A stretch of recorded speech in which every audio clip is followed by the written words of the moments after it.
with some slow fall, made your way down to the ground just below, and then scrambled into the nearby Kingswood and drafted a circle of return to teleport back to the Crowfort.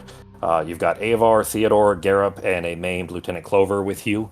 I believe Norok was carrying Clover as you've teleported your way back in. So, is everybody sitting down ready to go? Yeah, I'm just gonna call her Chloe, That's fine. Oh, that's what the half was. Okay. I saw you say Chloe, and I just assumed it was just you shortening it, but yeah, I get it. For a reason. Took me a minute. All right. So we have now shown up in the thing. Real quick, I'll let you set the scene. I'll let you set the scene. No, we just showed up. Sure. So you guys, the blue circle snaps up around you. You appear inside of the dark room and the teleportation room inside the Crowfort. Sokka, are you back? Sokka? He's moaning into a pillow right now in the bathroom. Yeah, he might be. Try to be quiet. All right. Well, I mean, do painkillers work for you guys? Yeah, but I mean, not good. Yeah, I mean, I don't. The thing is, I don't take painkillers. Like, I'll take ibuprofen, and that helps a little bit because it's an anti-inflammatory. Yeah. But I don't take anything stronger than that. So, if it did, I don't really know for sure. The last time I did was when I had to go to the ER for 2014 or 15 maybe. So, been quite a while. Gotcha. Okay. I just thought I'd ask because yeah. Yeah, it's pretty awful, but. As far as pain disorders go, I feel you on the pain part. Yeah. I mean, I'm used to these by now. Like, literally it was every year. Used to get them constantly. So, thankfully, it seems to have been a little less now that I'm getting older. I didn't put the time in there. He eats a lot of aquarium gravel. It really is. It helps him get his fix. He's got one of those eating disorders where he has to eat sponges and gravel and things of that nature. Okay, please don't joke about that. There's some ER stuff, like, oh my gosh, no. All right, Taco. All right, so you guys are just arriving back in the... I was just holding off for a second for you to get the scene set there, Soko, but you guys have just arrived back in the... inside the Crowfort in the teleportation room inside the main keep. It is dim, same as always in here. It's usually pretty dim. The doorway is open. You don't see anything or hear anything for a moment as everybody kind of has a brief respite trying to ward off the nausea. Yeah, that's okay. That makes sense, Sako. It's probably the add-on is out of date. That's fine. But anyways, it's quiet. Garup, Avar, Theodore, and some uncomfortable moans from half of Clover.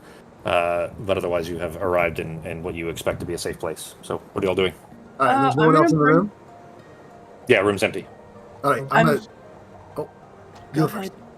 I was going to say, I'm going to bring Clover to the healer's room and find out if they have the materials so I could try and restore her. I'm gonna grab Garup, and I'm going to tell him to close his eyes or look up, and tell everyone, don't say anything around him until we figure this out. And I'm going to ask him, is there a distance on how these eyes work, or are these people going to be able to see and hear everything that's going on around you? With his eyes closed and his head kind of tilted upwards so you can see his eyes are closed. That's good, Jake. No, just because he can see through shit. I don't know if he's... You were having him look... Okay, I see. Look in a direction that's hopefully not going to be that... There's not like a map on the ceiling of where we're at, right? The building itself gives off a certain glow. You guys have noticed when you've done detect magic, just because the Crowfort is itself a magical creation. But which that he'd be able to see with his eyes. But eyes still closed, he shrugs. He's trying not to speak to give any audible representation from what you've asked. You see. Artemis kind of carefully trying to pull, half of Clover off of Norok. Artemis, you'll be able to carry her. It will be a little bit slower, but you are able to carry her. She is still semi-conscious. You kind of have to almost throw her over her shoulder a little bit to avoid hitting, putting any pressure where the port is in her chest, where the tubes are coming out that you cut off. But you are, able to make your way out. I'll tell you that as soon as you step out into the hallway, you see Sergeant Strings, kind of rushing in this direction towards the room where you and everyone, well, the one that you're exiting, anyways. And mouth kind of open. I saw the blue flash. Is that Did you get her? Is that Clover? I'm gonna nod, and then I'm just gonna put like my hand to my lips, and then like point him to move away, and I'll explain He's the rushing situation. towards you with his arms out to take her from you. Okay. Let's take her up to the infirmary. I'm gonna nod, and then we'll go, and I'll explain on the way. Okay. So I'll tell him that we found her in the sewers, and she was asking about Gaius, and that there was somebody else in like the cells, but we didn't have time to check because it was flooding. So I'm just gonna tell him like, yeah. Okay. All right. He'll escort with you and carrying her up the stairs because it is multiple flights of stairs to get up to where the infirmary is.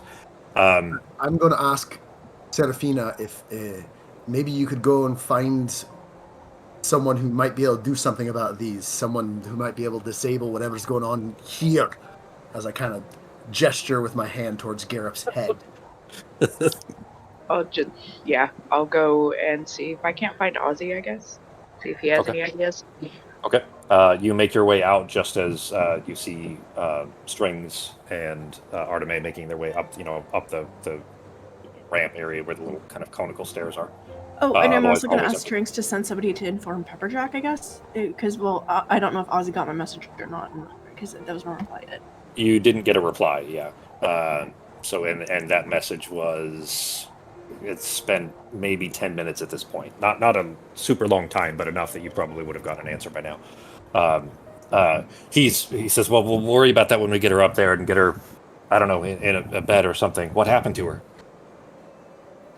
Well, she was hooked up in the cells to a ton of tubing, and I'm going to point to the tubing left in her chest, and I'm going to be like, I had to cut it out here, and I'll have to try and figure out how to get rid of it without killing her once we get to the infirmary. And he continues So up hopefully the healers could help too. Well, only Adair is still here. The rest have gone, so he might need your help. Yeah, like, I'll do what I can, but if we have enough materials, I could try a healing spell as we go, like... The thing you did for Maievi, is that going to work on her? I don't know. The only thing I can do is try, in all honesty. Alright. So you guys continue your way up towards the infirmary. It's going to take you a couple minutes probably to get there. Sarah, you heading out see, like I said, Strings and Arteme heading up the stairs there. Otherwise, the hallway is empty. It is quieter than you're used to. You guys, when you left the Crow Fort was 9 days ago, thereabout, and it was already not fully evacuated, but it was already down to nearly a skeleton crew. They had managed to get all the refugees out, or nearly, anyways. Those that remain are by choice now, and then just a handful of the Crowblinders are still here. The Miatao left. There's basically there's only a handful of military personnel left. Essentially, is what I'm saying. So, but otherwise, it's actually even quieter now than it was even then. So, what are you doing? I'm assuming Ozzy had like an office or something, so I guess it would be the first place I go. Okay. All right. He has a little library that is across from the war room area where Pepperjack typically is. You head in there, and the candles are out. It's dark. Nobody in there. Is it empty? Like he took all his shit and he's gone? Well, I mean, you didn't go to his quarters. This is essentially where he would typically be if he wasn't, working with somebody or anything else. But the candles are never out, so it does seem like he's, not here today. Maybe, you don't know. All right. It is odd that the candles are out. His things are still there. He just doesn't leave a lot of things there to begin with. I'll go see if Pepperjack's in the war room. Okay. He is not. It is also empty. The candles are on, but he's not in there. Jesus. Can I find anyone? It is quiet, and in the keep you haven't seen another person except for Strings, who had gone up the stairs.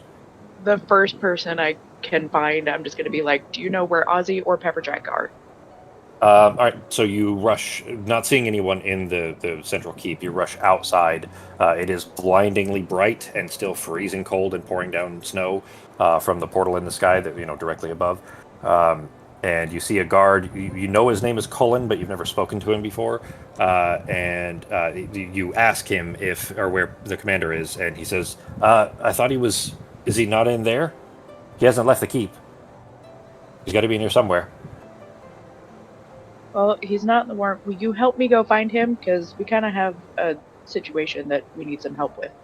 I'm afraid I can't leave my post, miss. Of course not. If you see him, tell him I'm looking for him in here, and I'll just start going room to room. One of us has got to eventually get find person or find. We're so bad at finding stuff, guys. We've been bad since like I started. I don't know why. I'm gonna add level 15. on this thing. Locate person. Or locate object. We'll just be like, yeah, the fucking ring that he wears. Yeah. You guys used locate object to decent but locate before. If you do like a ring, it will do all rings in But the like, area. if we know the person really well, you could probably figure something that they're wearing and very specific. Yeah, the specific earring that this guy's got or something like that. Yeah, no, the locate object is a very weird spell. It's either going to give you everything in the area, or it's kind of weird. Even if you're looking for a specific ring, if somebody else has something similar, it was kind of a weird spell. I've used it like twice, I think. And that's it. You guys used it over the span of a good week or so when you were trying to find the Emperor of the Waves on the ocean, and that's because you were looking for a ship, but it was a specific ship, so you were able to triangulate because it was, who knows how many miles away at any given time. So you had to sail one direction and then do it to ping, and then sail a different direction and do it to ping to try to triangulate the location. Anyways, so here inside the keep, though, Artebe is running up with with Clover up towards the infirmary. Never mind, only Artebe knows that. Sarah is out looking for Pepperjack. What is Norak doing, G? You're in the room with Pogo and Garup and Theodore and Avar at the moment, and Nazim. All right, I'm going to check on Theodore and Avar and see if they're injured. No. I mean, they didn't hurt us really. Okay. No. I mean, there was a lot of screams coming from the next one over, and I kind of thought they would be coming for us next, but no, they didn't hurt us. Okay, guys. Then maybe. How were they terrified? The boot or something. Well, Arteme, you're not in the room, so. But it's a valid question. It is. It's just it hasn't been asked to them, so. They have a little bit of the post-traumatic stress.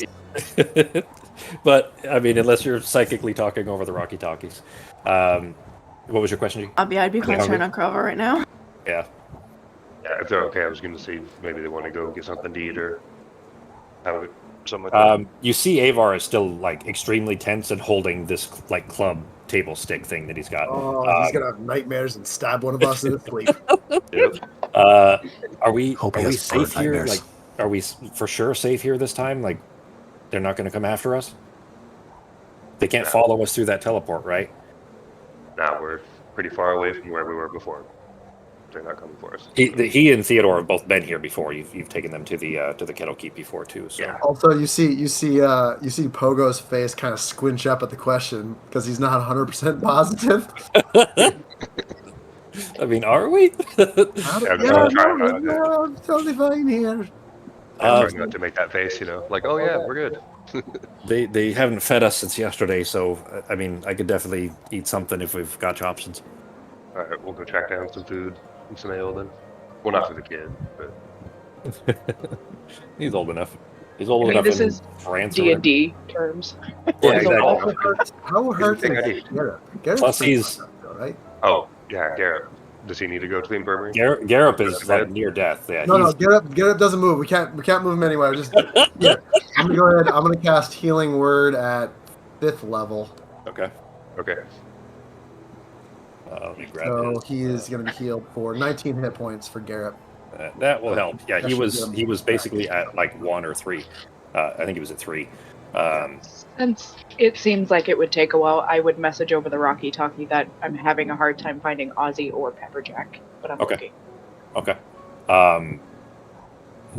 Well, okay. There's this place is intended to garrison an entire company, and there's not many. There's a couple dozen Crowblenders that are still here.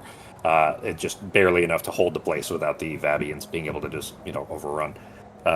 Which, I mean, in a siege you can do that, but there's just not very many people in that. You're going to be looking around a relatively empty castle for very few people at the moment.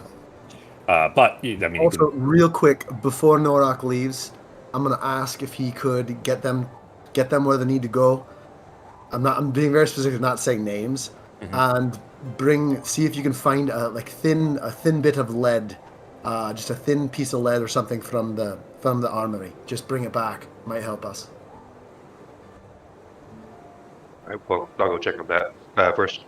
Take Theodore and Amar and see if we can find some food, and then I'll go find that. Get them out of here. Okay. Well, I mean, if you're going to take them to the crow's nest, anyways, that's where the quartermastress or quartermistress rather usually is, anyways. So would be an easy 2 birds 1 stone kind of a trip. All right, what's Nazim doing, Sako? All right, so Garrep and Pogo are both down here with me. Yeah. And now Garrep is a little bit healthier. I'm sure he's not at death's door.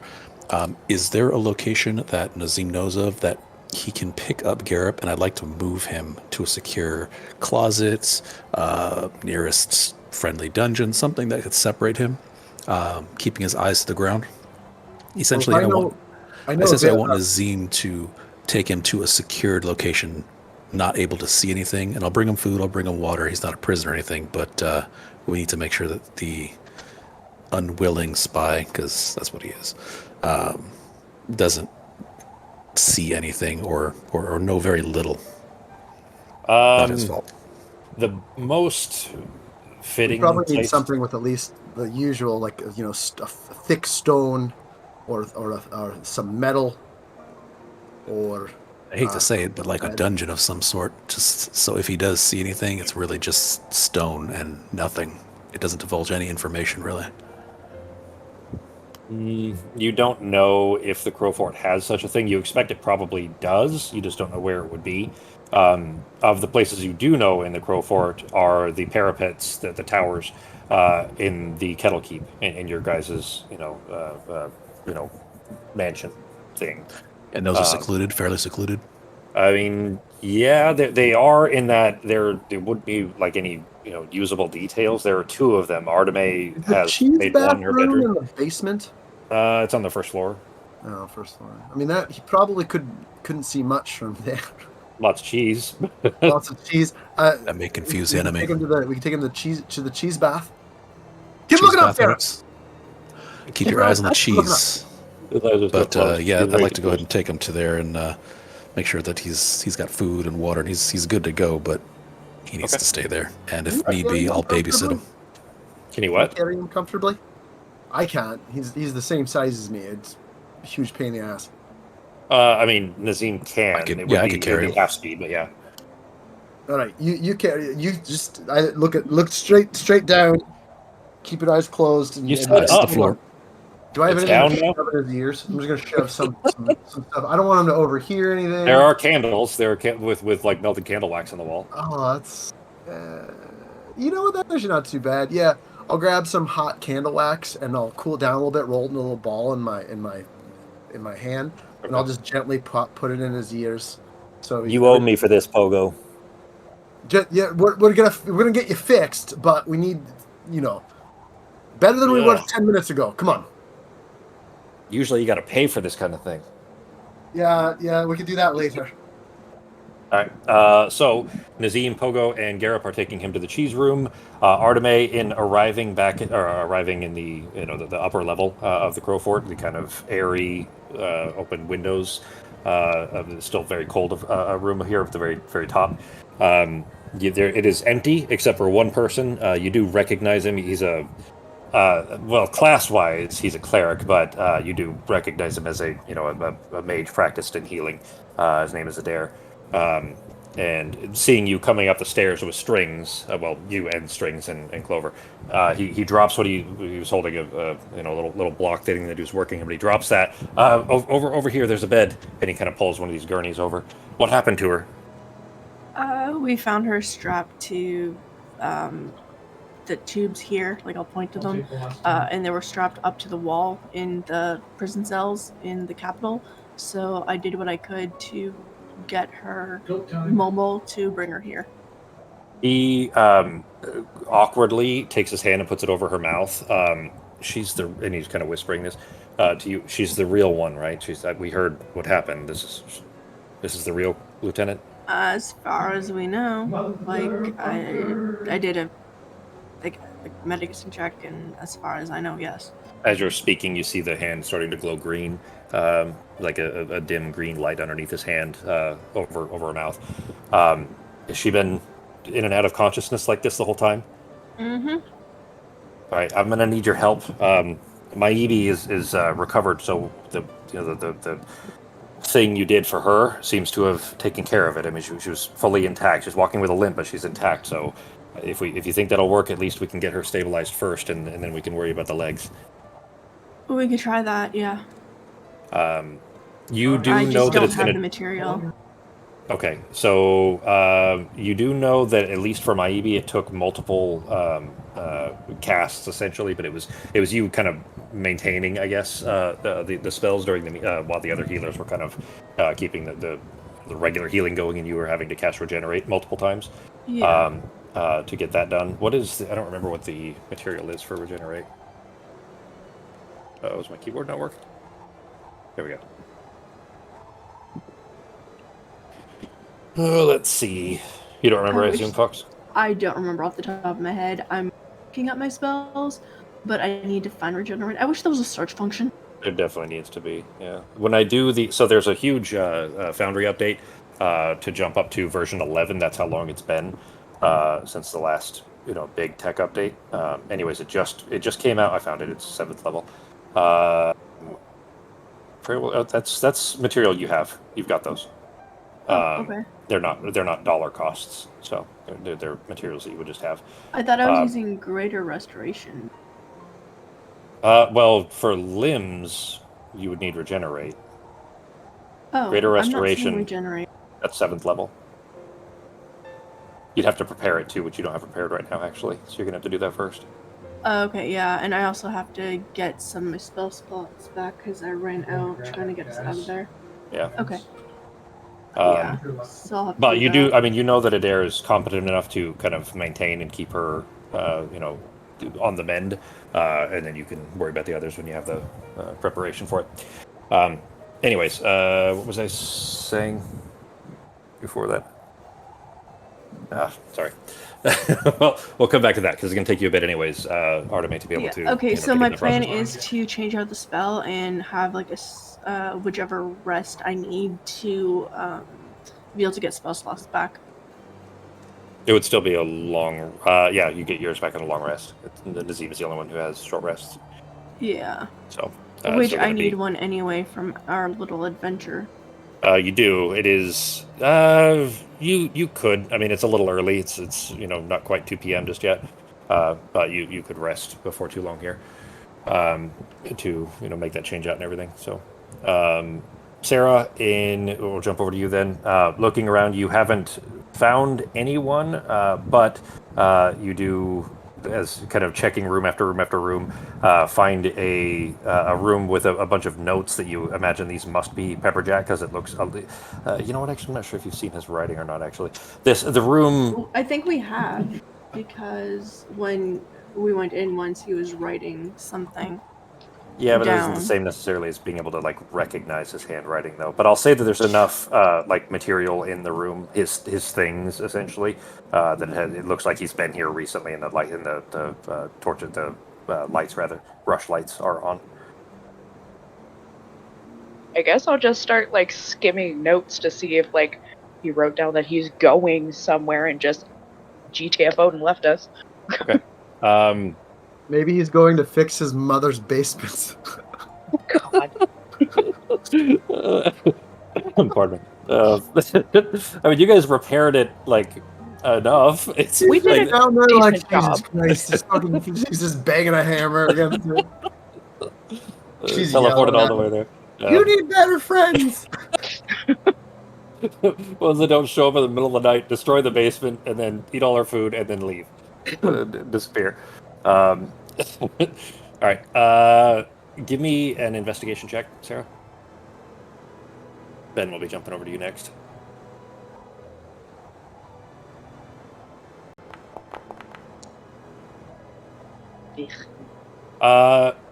It's mostly troop. It's like assignments. It's what's what I'm looking for. orders, I guess, but in a general sense, not to be given directly to them, but here's where people are type thing. Many of them are no longer, they're not at the Crow Fort. They're referencing other places that you don't recognize. Well, some you would recognize the names of, let's say, but not pertinent to the campaign here. There isn't anything personal, but it is clearly Pepperjack's records. How long would you be staying in this room? Would you stay looking over this, or are you just kind of giving a cursory glance and then leaving? I mean, I may spend like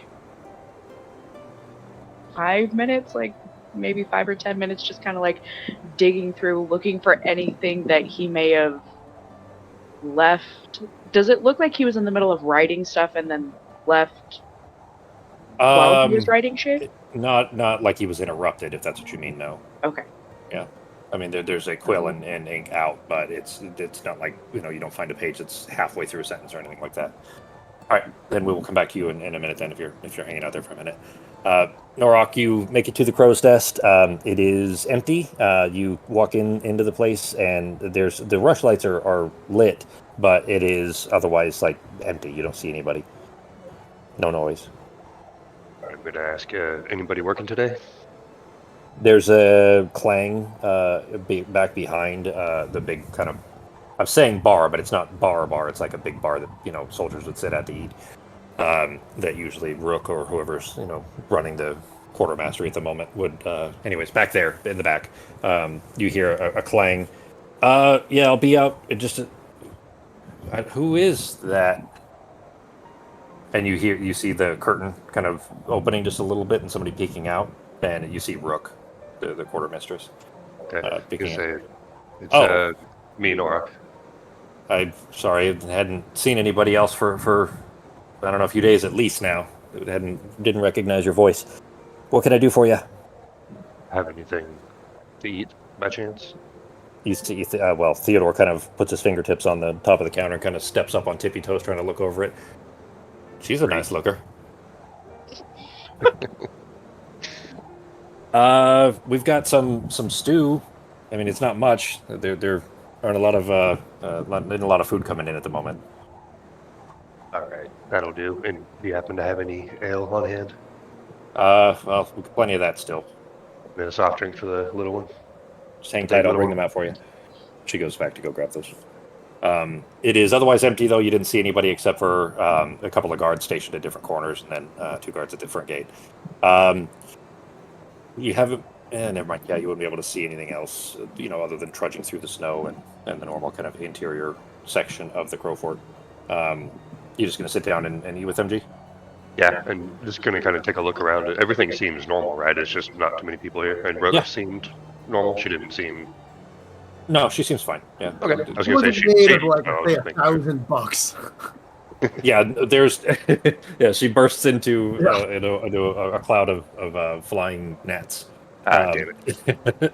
No, otherwise, I mean, the place seems relatively empty. The snow is piling up much higher than, you would have seen it recently, and it was just not being trudged down by, soldiers stamping all over it and everything, or being shoveled out for that matter. So the snow's piled high, but other than that, it seems quiet and relatively calm, especially considering that you still know what's on the other side of the walls. So for it to be this calm is probably a little weird, but it's probably just a matter of soldiers being accustomed to that by now. But otherwise, it seems fine. So, cool. All right. Norak settling in for that. Pogo and Nazim taking Garrett down to the cheese fort room. Do we also pass Rook on the way? No, you would not go through the the quartermasters to get there. Oh, okay. Yeah, that's inside the central keep. So. I thought they. My bad. Do we still have our servant? It's the cheese room is in the central keep. Well, you mean Abraham, I assume. Abraham, yeah. Is Abraham still there? Or is he slashing on the job? Abraham was like assigned to you to the Crow Fort, like not the Crow Fort, rather than the Kettle Keep. He's essentially your guys' employee. Yeah. So yeah, he's still here. So I assume he's making us some food. He doesn't even know you're there. We should pay him. They should permanently have food ready just in case. The cheese room's in Kettle Keep. All right, you make your way into the Kettle Keep towards the cheese room. You don't see Abraham, but the place is maintained, including the walkways shoveled, which was not the case. In fact, actually, for Pogo and Garrett, for that matter, except for Nazim carrying him and floating, would be pretty difficult to trudge through the snow as high as it is, without snowshoes or anything. But anyways, you make your way to the Kettle Keep, relatively slowly, and then once in, it is shoveled enough that you can make your way through it just fine. But you don't see Abraham, but obviously the place has been maintained, so he must be still here. I'm just gonna kind of yell out as we're making our way through the kitchen area downstairs to go to the cheese room. If he can hear me, I was like, "If you hear Abraham, just bring us some food and some wine downstairs, please. Appreciate you." I'll be right there. Oh, he's still there! Voice. Oh, we're gonna have to give him a bonus, guys, like a Christmas bonus or something. Here comes He's some a spaghetti. hardworking person. Some spaghetti, that's what he gets? We have a bag of holding full of shit. Yeah, I'm gonna. Do I even have? I don't know. So we're Take a gonna. pic from all the bring him to stolen cheese goods. room, and Alright. and I'm going to. When we finally kind of get him downstairs, I'm going to look around in this room, and basically the way I remember it is it's basically a stone room, right? Yeah. And I'm just gonna ask him, can you, with your eyes, can you see through a foot of stone, or is that usually something that would block it? Is this something that you think they probably wouldn't be able to see through? Cheese insulation as well. Does cheese insulation to help? If it was, You got to hold a block of cheese in front of him? we create a helmet that holds 2 blocks of cheese in front of his face. Do you know what a cheese mage would be? They'd be a tyromancer. That's what he is. He must be a tyromancer. I think it's tyro. I'm pretty sure tyro is the right prefix. Anyway, no, I can still see normally. I mean, I can see that there's still something on the other side. I can see auras and stuff, but I can't see like through it. All right. This is the best. I think this is the best. You're safe here. We're not going to say where you're at. We don't want whoever might be listening to be able to hear. But just to make sure, you can talk, but you're not sure if they can hear you still, can you? Are you? Since you don't know where you're at, do you know if have you ever picked up an inkling that they could hear you from far away, or if there was a distance, if you're ever outside the city, did they ever seem to not be able to know, or do you think it could still last even if you're further away? I haven't been far enough away to say for sure. I wouldn't trust it either way. All right, I want you to know what we're going to try to do is we're going to try to magically get this resolved. I don't know. Before we do anything, we'll find out what could happen. We don't want to leave you blind or anything like that, but we're just going to do your best. But in the meantime, we need to keep you and us safe. So this is going to be where you're going to hold up. You're going to do your best to keep that wax in your ears so you're not overhearing anything that could put your life or other lives in jeopardy, all right? This stuff's going to get gross real fast. You're going to bring me new wax? We'll put some cheese in there. You'll be fine. I know you. You've been through worse. We're going to get some food. We're going to get some wine. We're going to get a good night's sleep, and we'll be able to figure this out. But right now... Can I at least use the bath? Yeah, go ahead. It's right by you here. It's fine. You relax. I'll join you later, but right now... You guys did just come out of the sewers, remember, too, so... Yeah. We're all fucking disgusting right now. Yeah, you're soaked head to toe in sludge water, so... But I need to go... I need to talk with the rest of my team and figure out where we go with here. Are you going to be all right with that? That is really gross, G. Is making arm nachos? Yeah, I'll be all right. I mean, if you don't want me to leave here, can you bring me something to eat before too long too, and I'll get cleaned up. All right. Yeah, that's fine. And I'll wait here. That's what I was going to do, pretty much. Bring in food. I was going to bring him food, drinks, make sure he's comfortable, draw him a bath if necessary. This is going to be your new home for a little while until we could figure out this whole vision situation. Is there? I'll try to keep my eyes closed in the meantime. Can Nazim see any type of writing utensils, paper, pens, pencils, charcoal pencils? I guess there are some around. There isn't any in this room specifically. This is a storage room, really, but that Pogo had dragged a bath into at one point. Okay, if possible, if I could just step Technically, out of the Nora room and see if I could just Yeah, I grab think Nora some. did it. Device. Yeah. Grab some what, Sokka? If possible, I'll find out what he needs, food, water, whatever. I'll go up, see if I can find it for him. But while I'm up there, see if I can also find some pen, paper, pencil, something that we can communicate with, because I'm going to have him communicate with me in a specific way when I go back down and drop it off. Okay. I mean, you definitely have some in your quarters in the Kettle Keep, but there's enough around you can pretty easily grab it back within a couple of minutes. Sounds good. Okay. All right, we'll come back to that in a second then. Arteme, back at the top of the Crow Fort there. The process is going to take time. You've gotten her settled enough that she's still kind of fading in and out of consciousness, but she's not at any major risk at the moment. Strings she's there with Adair with the healer. Strings asks you, so what did you guys find? I mean, apart from her, obviously. I mean, you guys look in rough shape. So what was the report? Well, we went looking for her. The plan was to go looking for her, but we ended up running into one of Pogo's old friends who asked for help with a job. Avar The halfling with the golden eyes? Yes. Avar and Theodore got kidnapped, so when we went to rescue them, we incidentally found Clover. But the whole place was flooding, so we had to get them out of there as quickly as possible. Do you know if Clover accomplished her mission while she was there? She's been in and out. She said got to get to Gaius a couple times, but she hasn't been. She's been more out of it than in, so we haven't really been able to get anything. Gaius says in the Emperor?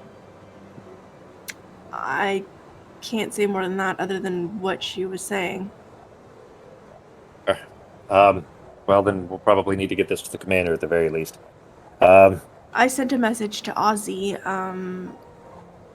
a little while ago before we were able to leave, like when we found her in the but I never got a response yet, so not sure. He left last night, so I mean he may we expect he'll be back obviously, but he's not here at the moment at least, so he may not be able to reply where he is.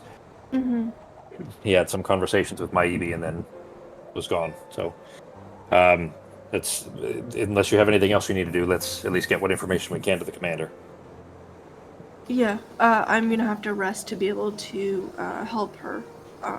But yeah, I think Sarah was looking for the commander. All right, then I will go find her, and you get some sleep, and let's hope that whatever work you can do to repair Clover is enough, because we kind of need her at this point. Yeah.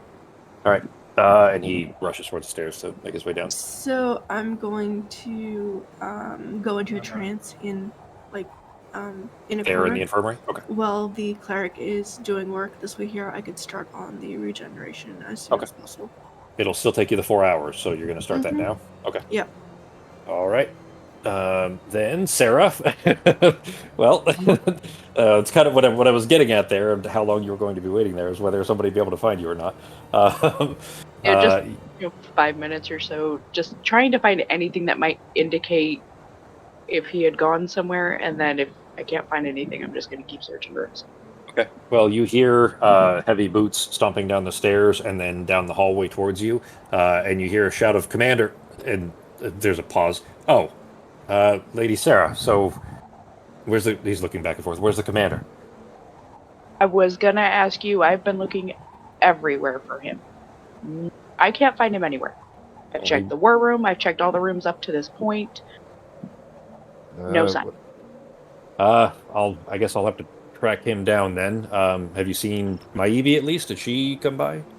No. Nope. I saw a guard in the front that said that he hasn't left the keep. So. Well, you stay here. I'll find him. He's probably not going to appreciate if you're digging through those papers too much. I'll leave it at that. Not my business. Not my business. I will leave it at that. You can let him yell at you if you want. It's I didn't see anything. And he walks out. He won't tattle on you. I mean, he told me to stay, so I'm gonna keep looking through stuff. Right. Make another investigation check.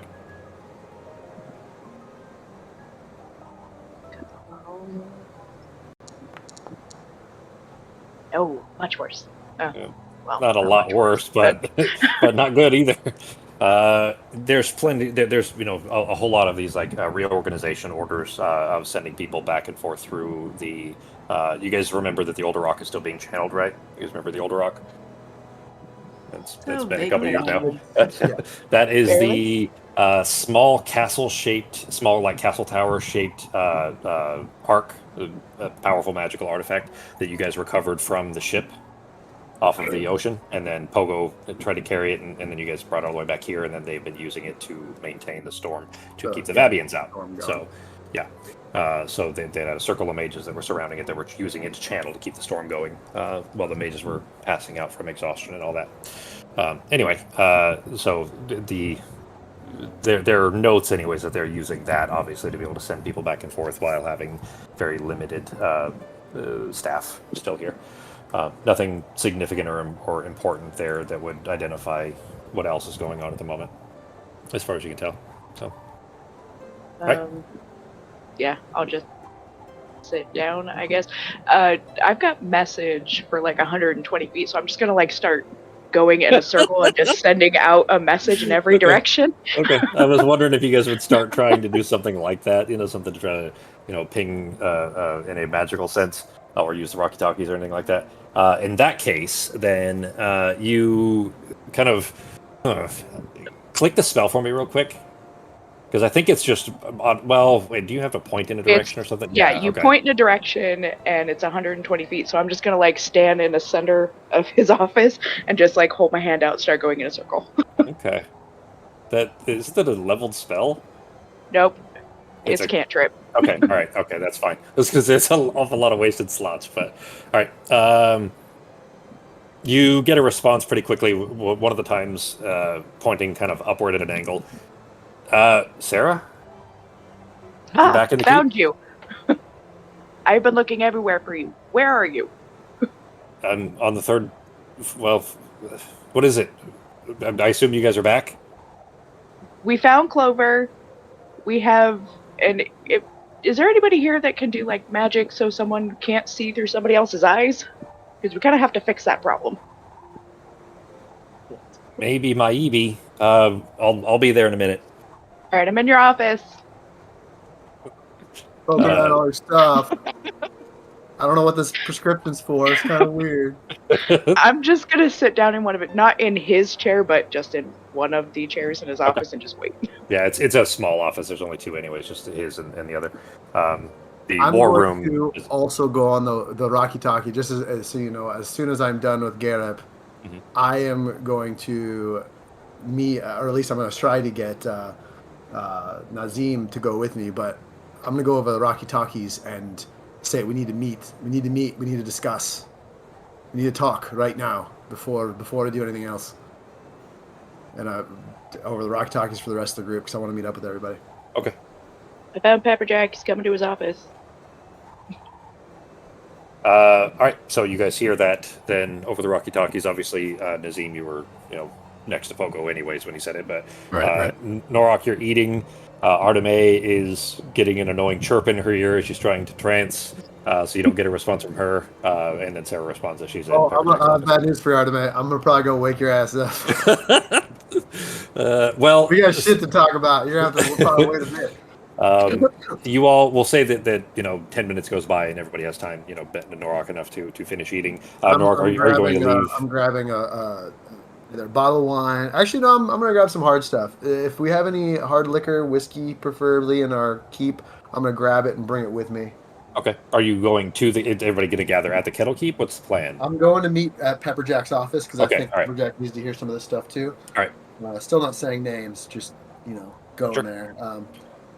You do. Try to get Nazim to follow me. I don't know if he's got other. So, okay, I was going to say then. So Norok, are you leaving Avar and Theodore at the nest?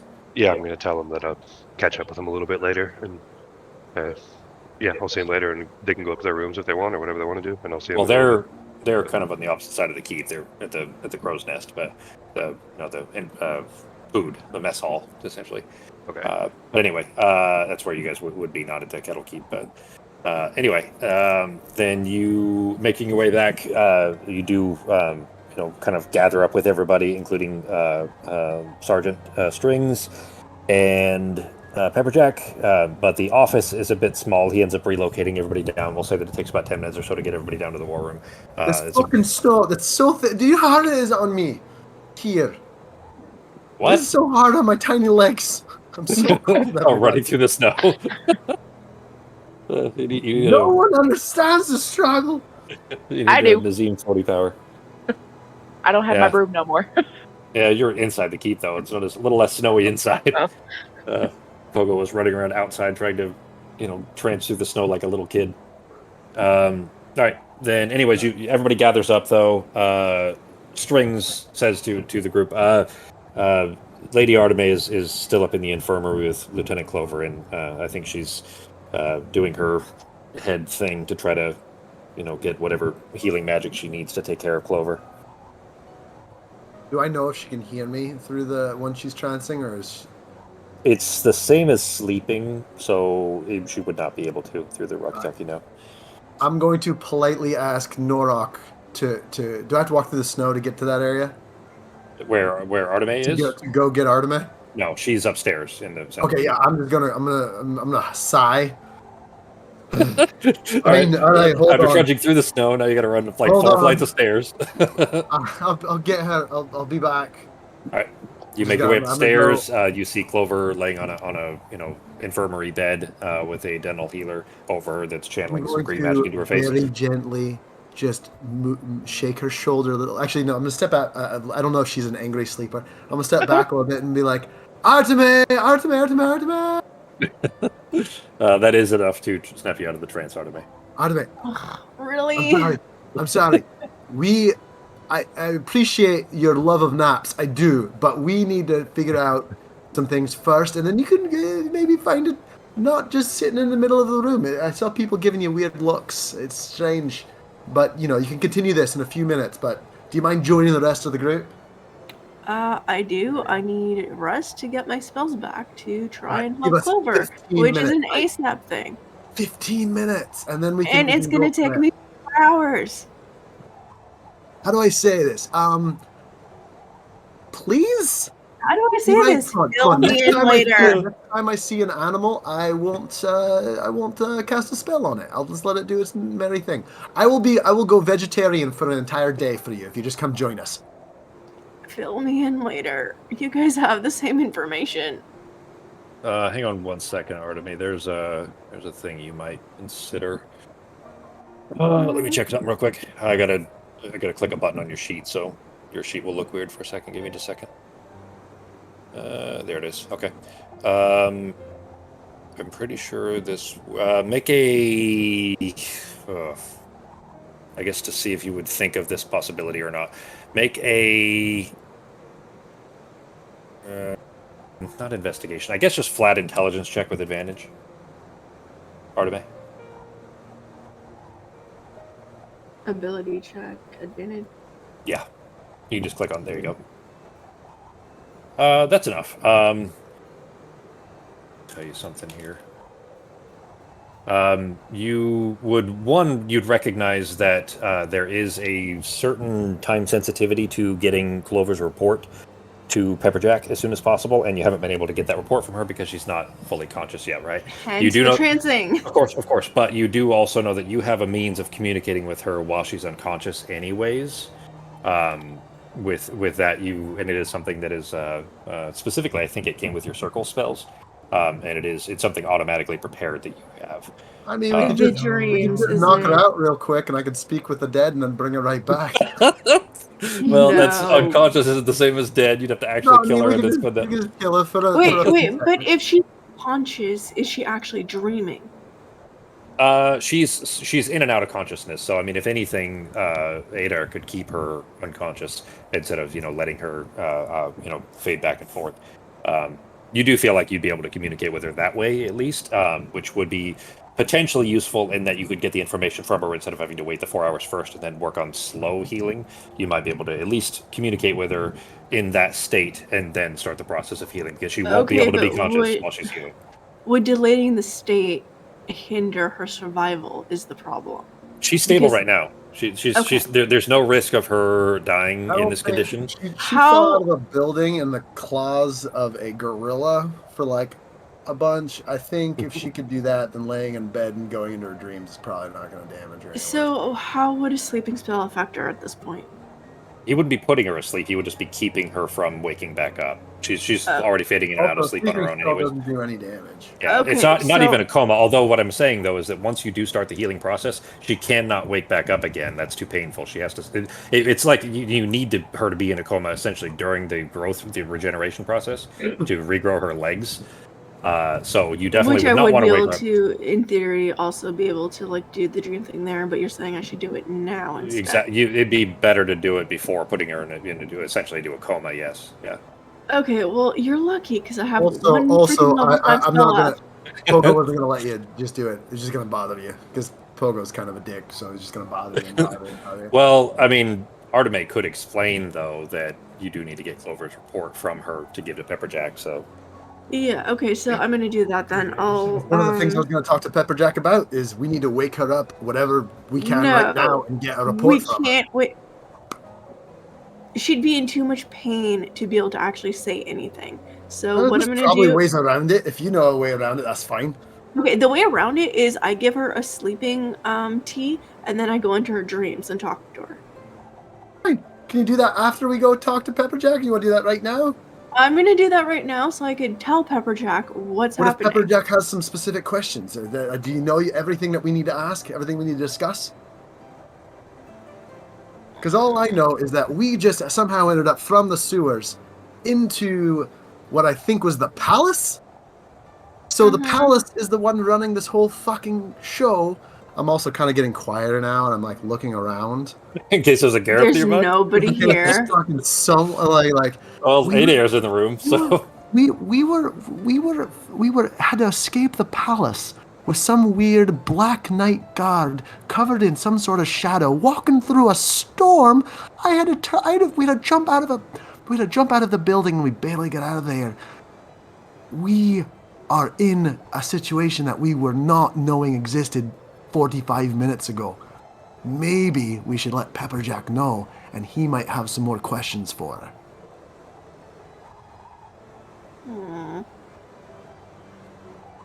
I'm gonna huff and say fine. 15 minutes. She'll still be here, probably, most likely. Then we're gonna What's walk left of back to the groups. I'm gonna go down in a huff. Well, no, I'm gonna give the tea to Herder and ask him if he'll be okay for a little while, with her. Yeah, she'll be fine. Haven't had anybody to heal for a few days anyway, so keeps Okay. my skill sharp. And I'll also give him the stuff for the tea, if he can make that, and I'll be back. He just nods. So you make your way down to the war room. Everybody gathered there then, and kind of Pepperjack leaning over the table, looks up at the group. So, what did you find? I mean, from what String said, it sounds like she's in rough shape. She is. Did she able to give you a she's report? Missing limbs. No. My plan was to either try and heal her or use dream to get her report. Real So quick, though. if you have any specific questions, But we need... listen, Pepperjack. Long story short, we ended up finding Clover in a spot that shouldn't have been where she was. We ended up having to go through trouble with trying to find her. We ended up in a situation with these people that were kidnapping Sarah's family and the child Ava. And just trying to save them, we found her hooked up to some sort of... I don't know. Do you know what that was? Does anyone know she what was that in a dungeon hooked up to tubes that were feeding liquids, which I brought samples The of to royal analyze dungeon. later. She was in the Yes. palace. The palace is... It's not just her. It was also whatever this other group was that was kidnapping people we know that were holding us responsible for things. A group that we think might have been called, what was it? The Hang on, I have it in my notes. fucking, I've got it here somewhere. No, that's not the right one. The fifth column? Was that what it was? You see his eyes kind of squint a little bit when you say that. Yeah. So what does the fifth column, if the fifth column is in the palace, if they have the kind of control over that city, I don't know if they'd be working with the Empire or if they are usurping the Empire or what's happening, but we didn't think we were going to end up there trying to save our friends, and we sure as hell didn't think Clover would be in the same predicament. They called themselves the Fifth Column? Okay, so to put it essentially, we ran into Pogo's old friend, Garrett, which was in a bind. We asked for information about Clover, and he said we could only get the information if we did a job, which was break into a mansion and try and figure out how somebody was getting wealth and what kind of material. He doesn't need those details. Shadow. He doesn't need to know everything about that. That's So that I'm like I'm glaring at Pogo right now. I'm glaring at I'm Pogo. looking at the Shut him up. fucking bag. I'm like, Okay. Then, so we got an item which we're not really sure what it is right now. That is going to be looked at later, and that led us to trying to find the kidnapped Avar and Theodore, which led us into the sewers, which led us to portals, which led us into the palace. Jared none of said it's really that the guild important except the palace. Garrett said that the guild he worked for is the Fifth Column. So that's how that ended up. Yeah. DM caveat real quick. So I think I made that too complicated. The guild that he was being forced to do jobs for is the Fifth Column. Yes. Yeah.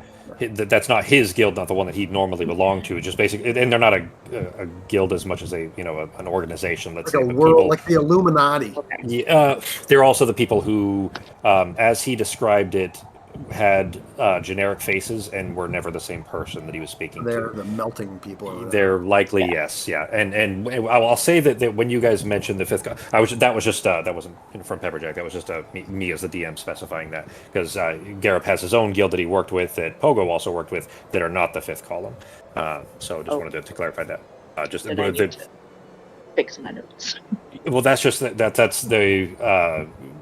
Let's say it's a thieves guild, kind of, but more that they, kind of trafficked in information. That's not the Fifth Column. The Fifth Column are the ones who were coercing him and changed his eyes golden so that they could use him as a spy, and kind of coerced him into doing this job, and then he used that to coerce you guys into breaking into the mansion. It was under threat of duress. He wasn't doing it on his so the whole thing was under threat of duress, plus the added threat of the kidnapping.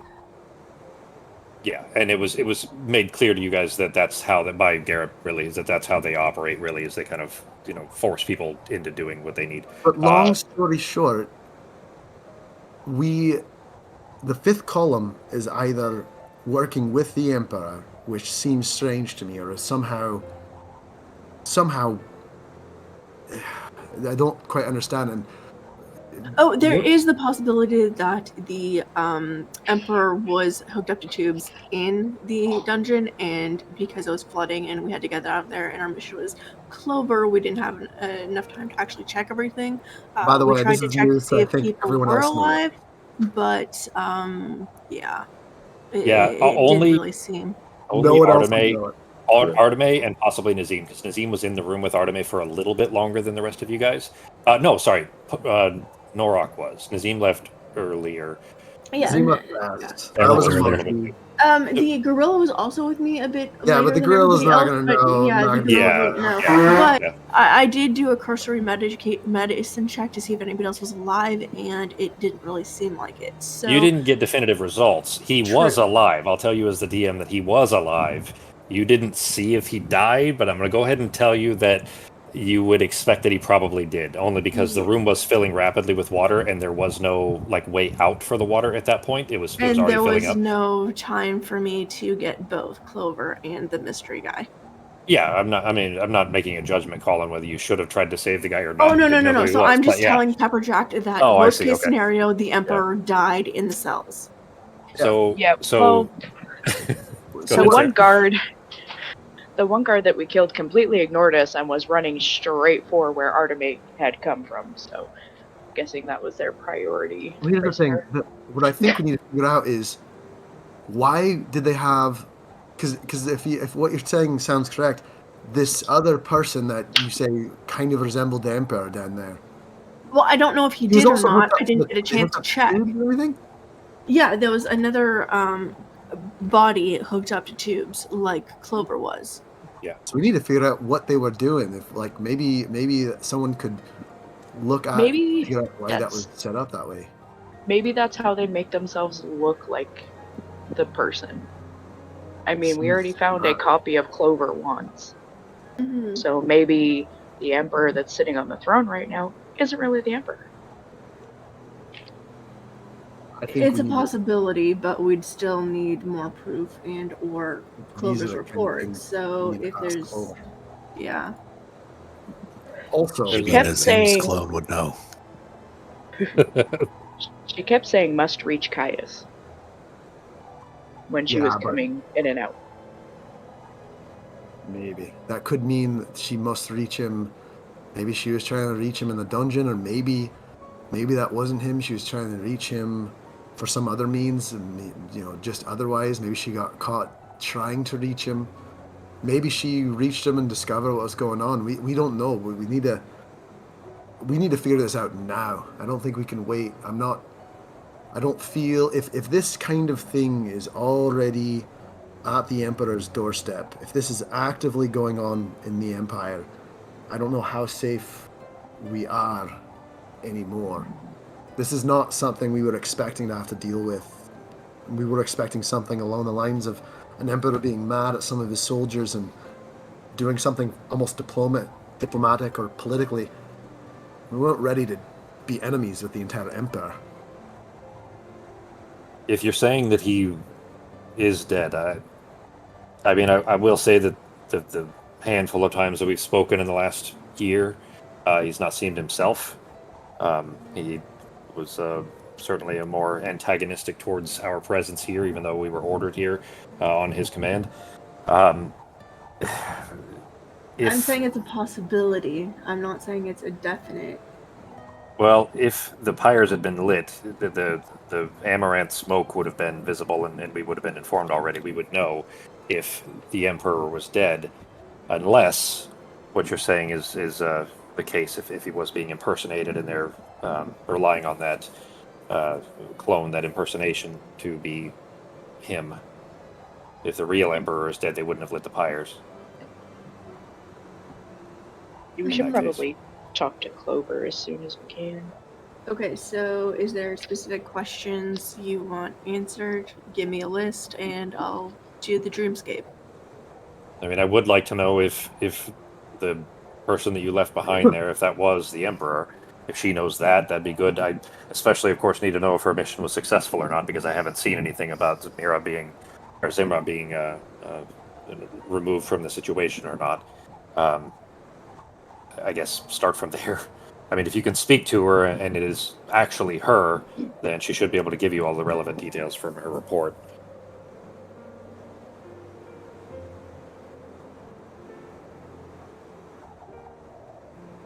Okay, so basically it's Caius in dungeon.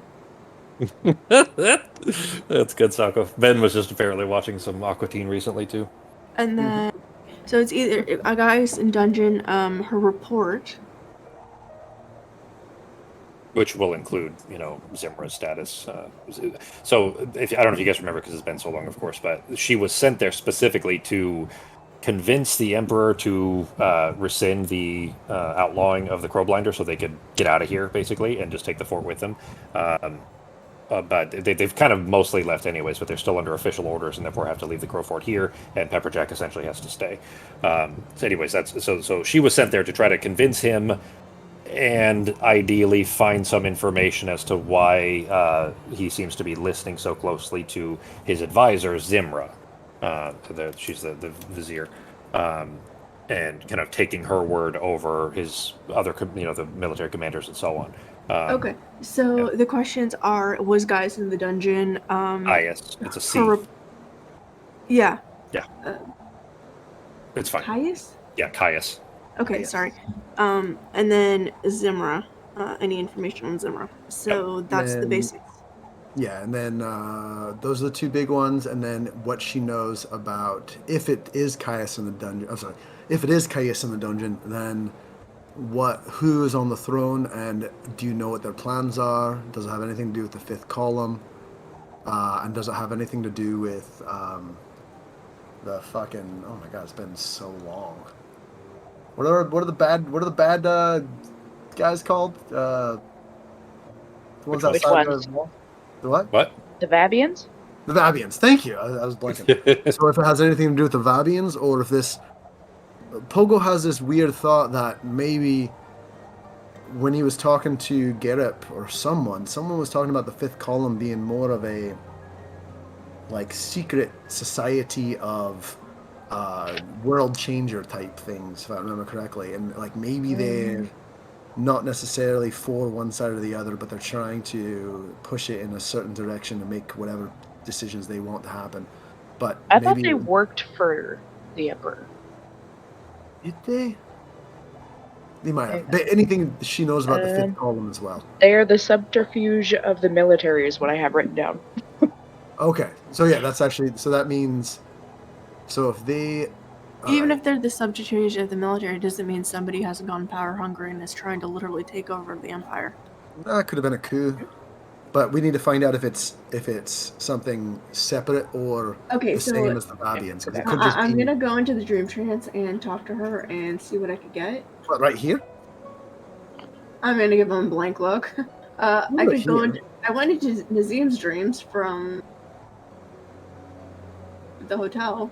Yeah. Do you And want? shrugged. Why don't you get comfortable somewhere? You can go find a nice. It'd be easier to just do this and then Fire. report back than having to walk somewhere, do this, then walk back. Do you want me to report play back. like I can play a ditty for you? I'm gonna give him a glare A little and close lullaby. my eyes.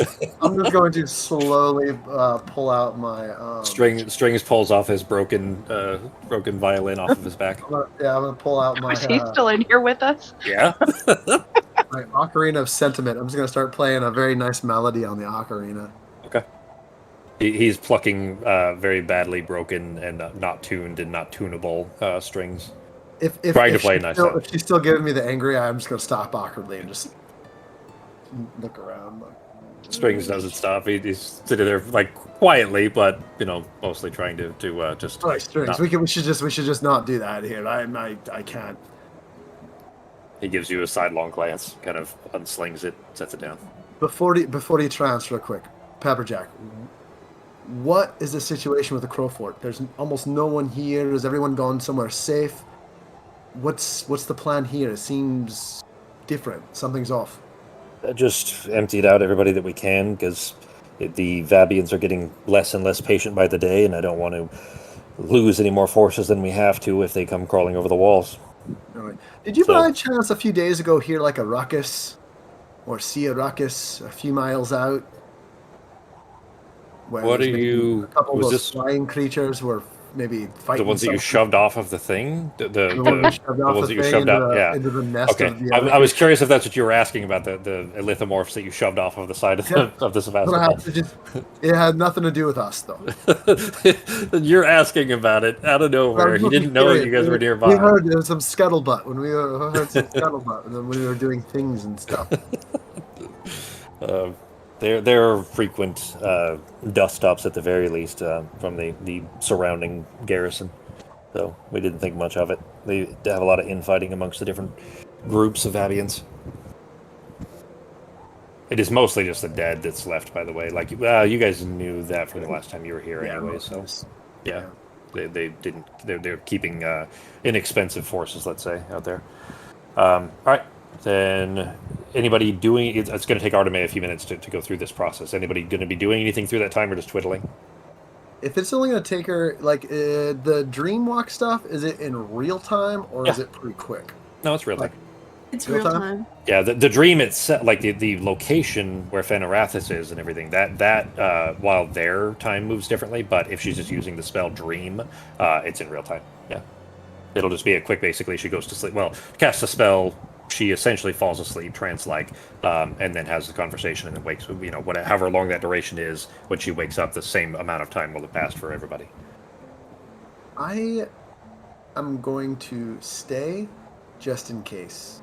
If anyone else, I'm just going to be like, I'll keep an eye on that if anyone wants to go last. I'm going to open my bottle of whiskey and I'm going to drink straight off the bottle a little bit, take a swig. All right. If anyone else, I'm going to hand it up too. If anyone else wants some, Okay. I will take some. Garrett is in the cheese riv. Yeah, you guys aren't dripping anymore, but this room is large enough to fit all of you, but it is now relatively populated, let's say, and you all smell awful and are kind of filling this room with this awful smell. I mean, you're not dripping with it anymore, but you are like still soaked. I mean, you guys ran through the woods, and then the fire explosion would have, kind of steamed off a lot of the water. But remember, you guys were like ankle deep in water like 10 minutes ago. So, still what? I will. No, the steaming piles of shite is what we smell. Yeah, like. kind of. Yeah. But Becky. I will share Impogo's whiskey and use prestidigitation as many times as I need to on everyone. Okay. But I'm just sitting in a corner, just cubic foot at a time. It's a pretty advanced smell, so it's going to take a little while to clear everybody out with that way. But I can smell like freshly cut grass. Yeah. Okay. So that, by the way, that's what I was talking about. So did anybody else see the D&D movie at this point? I did. It was actually pretty decent. Yeah. See, wasn't it? Yeah. There weren't any bard spells. Like the bard didn't really. Yeah. He didn't do anything bard-like. Yeah, that's true. Yeah. I mean, he did the mundane bard stuff plenty. Yeah. A lot of persuasion checks and things like that. Their wizard. I liked the major illusion part of it. That was pretty funny to me. That was cool. Yeah. I liked the druid. Like the constant shape-shifting between like 10 different animals in the span of like that one chase scene, you know what I'm talking about? That was a little like, well, let's say that's outside the rules, but was still very cool. So Fox, you'd probably appreciate that bit of it too. These characters is like higher level. I'm gonna have to look for that and watch it. Yeah. I mean, I honestly forgot about it, unfortunately. Yeah, it was fun. But there's 2 or 3 times that they mentioned specifically the smell of fresh cut grass, which was amusing because they could have chosen anything, but fresh cut grass is a character in Critical Role Season 3. Yeah. It's 3, right, Becky? Yeah. Yep. Yeah, so I mean that they chose, it could have been any smell at all. They could have chosen anything, but specifically that they called it fresh cut grass and said that like 2 or 3 times in the movie was obviously, supposed to be a nod for Critical Role, which I thought was kind of cool. Anyways, Arteme, you hang on. Justin, did you say you're stepping away for a second? All right. This will be relevant information for everybody, so let's make sure everybody's back. So let's take 5 real quick, guys, and then we'll just when everybody's back, we'll go over that because there's information there that Justin's going to need too. So take 5. All right. Sounds good.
I'm back.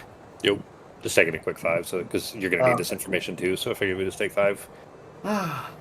Everybody have a quick break. How's work? Not bad. It's still killing it. Like, I'm definitely the best in my department.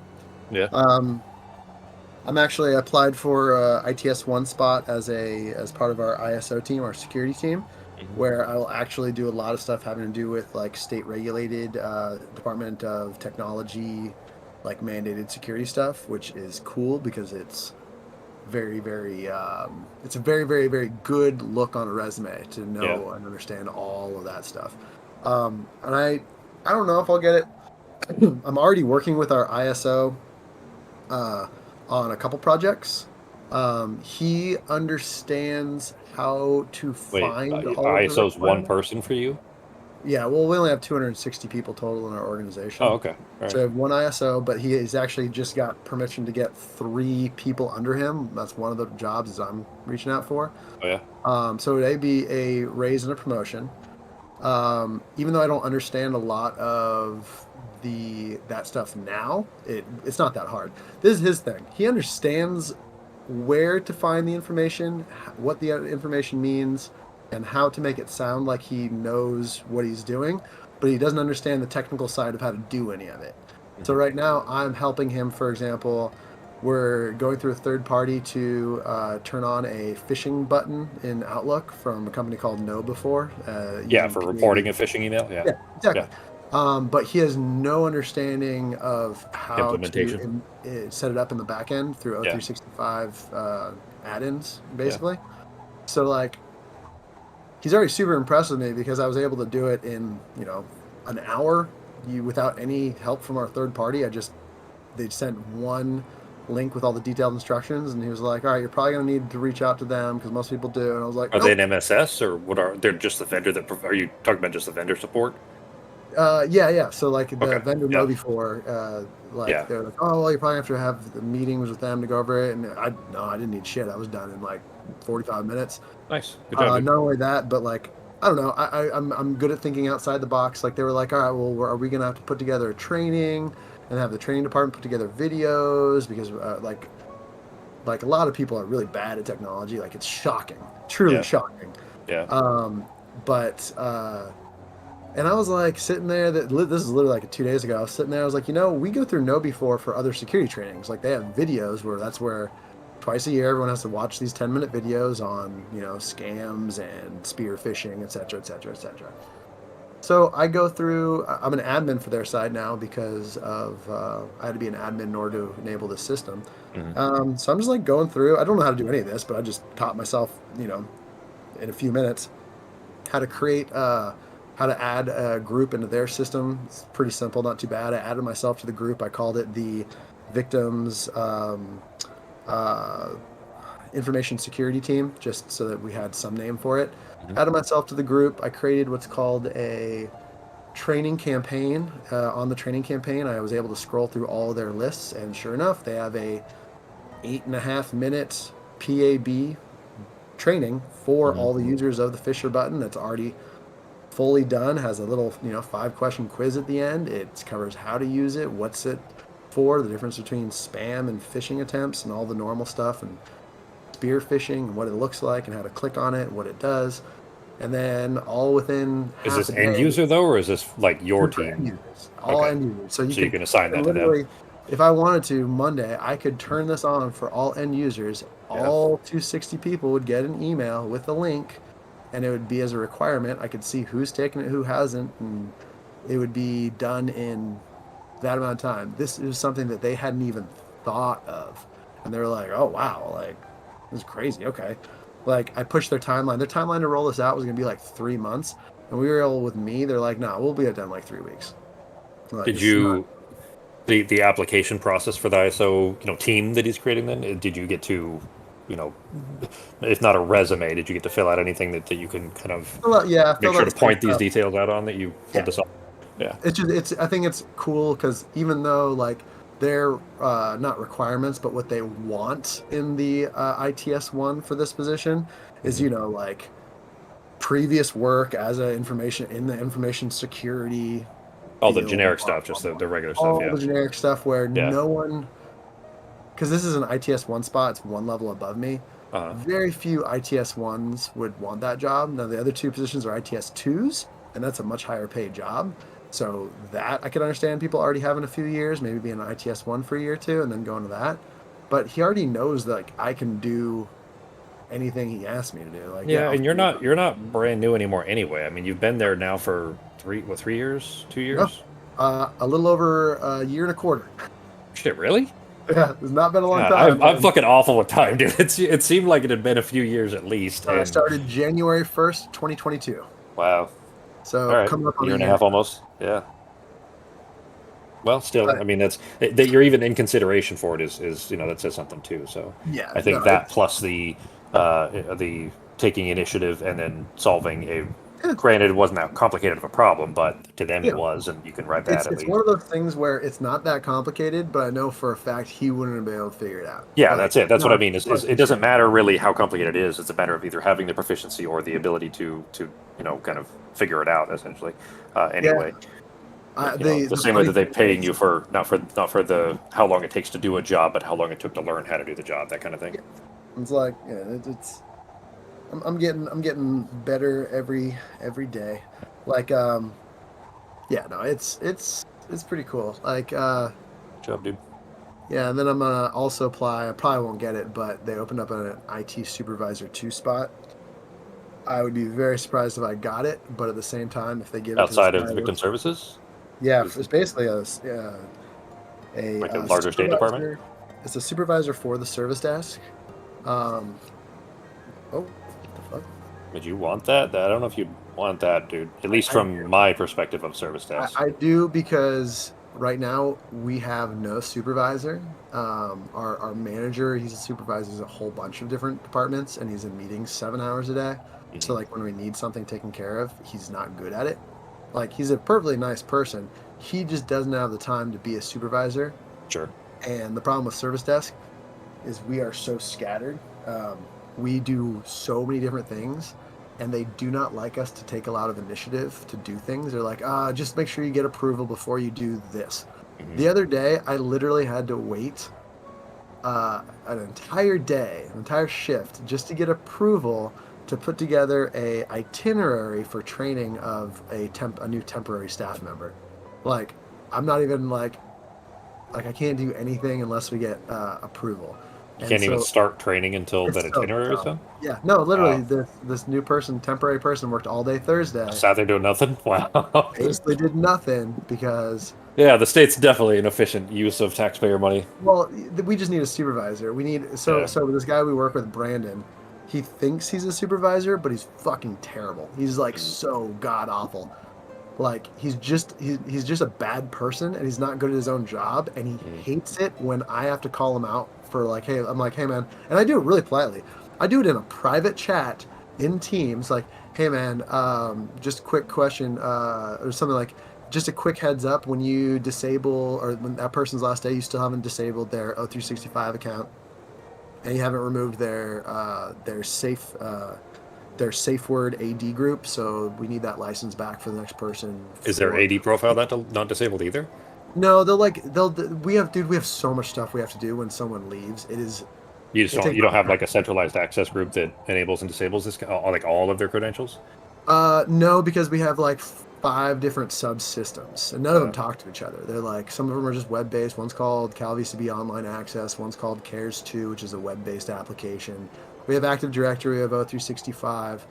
Yeah, but I mean, that's what an access group would do, would be going through all of those to onboard new people or disable, people that are termed or whatever, things like that. That would all be... So we disable it, but like, I'll give you an example. We have to remove the safe word group from their AD account because that links up the Thales MFA system. Yeah. And we have like 270 licenses, but we have 260 people. people. Yeah. So the problem is we weren't removing that license from people after disabling, but we have a 90-day retention policy for AD accounts. Well, you can retain it you can still disable it and retain it, though. You don't have to delete the account, just disable it. But even if you disable it, if it still has that group, that license is still taken. You can't unassign a license? No, we can, but he didn't do it. Oh yeah, that's what I'm saying. That's what an I access group would do, though. That's you guys just don't I- have. I mean, usually that would be, I guess, at your service desk anyway. So if that is, we have almost full admin control of AD. Almost. yeah. We are full global admins for O365, but not for AD. AD is slightly we're slightly locked down in that, which is good. But Pretty much have access to everything except a schema. we have access to everything except modifying our server group in AD. That's only for a few people in infrastructure. And there's a couple groups in AD that we don't have access to. One of them being server group. We used to have a problem like that about 4 years ago. Then we had a guy who's great in PowerShell, and he was able to make a script that essentially will go through, disable, and move into a disabled OU for AD, removes all licenses from Office, prepares like everything. Yeah. So yeah, if you got a good PowerShell guy out there. Yeah. I'm like our good PowerShell guy, and I'm fucking garbage. I can teach you how to do that, Justin. If you wanted a script to do that, I can build that for you. You know what's actually really good at building scripts that I've used for my last few? I've used what's that OpenAI? Oh yeah. Apparently, I haven't used ChatGPT for making those, but apparently you can that it can write a decent PowerShell script, or at least enough bad. that it gets you to the start of where you need to be. Sure. So it's just pretty cool. I would wonder how piping information would work with that thing. Is there kind of a whole bunch of variables you got to punch in? I've never used that personally. So what it does is at first it gives you the script, and then it describes to you what the script does. And sometimes it'll be off, like it'll have like a web address that you'll get an error back, that says like, oh, this web address, and you'll like ask ChatGPT and be like, I'm getting this error for that web address in line 2, and it'll like pause for a second and it'll be like, oh, this website was actually updated, enter this, and then it'll like redo the script with the correct site. Or it'll do something like on my side where we have MFA authentication for the admin accounts for 365, So it will try to still, like the PowerShell will be written with... I am back. I'm sorry. Encryption. Yeah. It'll be written with like basic password request as opposed to MFA two-step. So then you can just type that in, or you can just type in whatever error you get, and it'll be like, okay, well then change it to this, and it'll re-give you the script. So it's not perfect, and sometimes you have to change some stuff, but like it definitely is faster than other, like just Googling and like going through Spiceworks or stuff like that. Yeah. I've had decent luck with it. That's cool. It's not that like okay. Yeah, working with Active Directory is pretty easy in PowerShell though, Justin. So if you need a hand with those, let me know. Maybe. I can walk you through how to, disable account, like batch disable accounts and move them into whatever OU What's you funny need. is we can do that too. They don't want, so we only disable one at a time. Like, oh, that's fine. We have really high turnaround. I think we're if we keep on our trajectory, we will have about 65 people leaving this year. 65 positions. So every year we have about between 50 and 70 people turnaround. Yeah. On like organization of 260 people. All right, jumping back in. Then everyone else is, I guess, just twiddling thumbs and drinking and prestidigitizing to try to get rid of the smell, while Arteme enters a dream trance to communicate with Clover. You don't need to go up there, obviously. You can, wherever she is doesn't really matter. So you're able to step in. You do see her when you. In fact, I'll go ahead and move us over real quick. Let me do that. You step in into her dream in a kind of an open field, almost cliff, or almost mountainous and cliff-like, and you can see her in the distance through a little grassy field area. She's sitting on a log, looking over like a cliffside. What are you doing? Gently gonna go up to her. Where is... Oh, I must have... Did I remove that one? Maybe I removed that one. Let me see if I can find a noise so it's not quiet. Unconscious, not in a trance, right? Sorry, you cut out just a little bit there. It might have been what I was clicking. Would you ask? Oh, sorry. She's literally like unconscious and not in a trance state. She is asleep in the real world, and you are in her dream. Yeah, but she's also an elf. No, she's asleep, like coma, like sleep. Gotcha. Okay. Yeah. Yeah. Sorry. I'm just making sure the spell will actually work. Yeah, so functionally it would still work the same way. If you're referring to the spell dream, yeah, it would still work the same way. The same in that somebody could do the same even if you were trancing, it would still be functionally the same. Oh, well, it but yeah. specifically says that elves, you can't go into an elf if they're trancing. Really? I did not notice that. I should have read that. In that case, it's good that Creatures she that is don't essentially. sleep, such as elves, can't be contacted by the spell. That's good to know. So I did not that's realize why I that. was making sure it would work, that she was actually literally like unconscious. Yeah. So specifically because of the medical intervention that is occurring right now, she is. We'll say at least at this point, maybe she wouldn't normally be. Hey, I didn't think anybody would recognize that. G. Good catch. That's So- the fight scene when you're fighting Vargas, isn't it? It is. It's the one, that whole mountain, when you're climbing that whole mountain in Saban's little side quest thing. Yeah. Yeah, that's the battle area, when you're doing the little side-by-side fights from FF6. Yeah, where you're fighting Vargas, though. The whole mountain, way up there, but also the Vargas fight. So, anyways, not anything anybody else would... Well, Sako and Justin would probably recognize it, or could potentially recognize it. But, Absolutely. Yeah. Anyways, yeah. So you don't have any problem catching her, though, at least, anyways, and apparently because she is essentially comatose at this point. But you make your way over to her.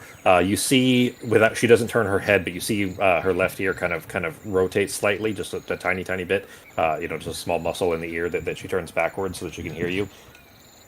Haven't seen you in a while until all of that happened on the.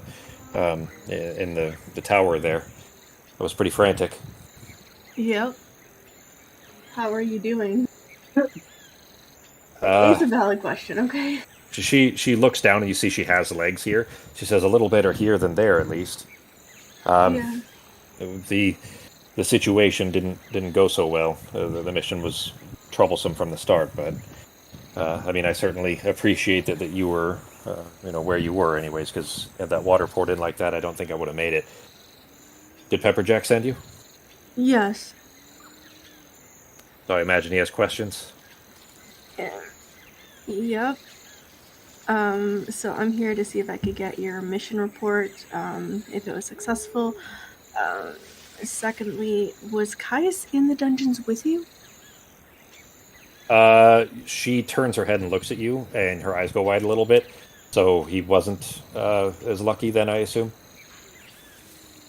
With the water coming in, I didn't have time to check everybody.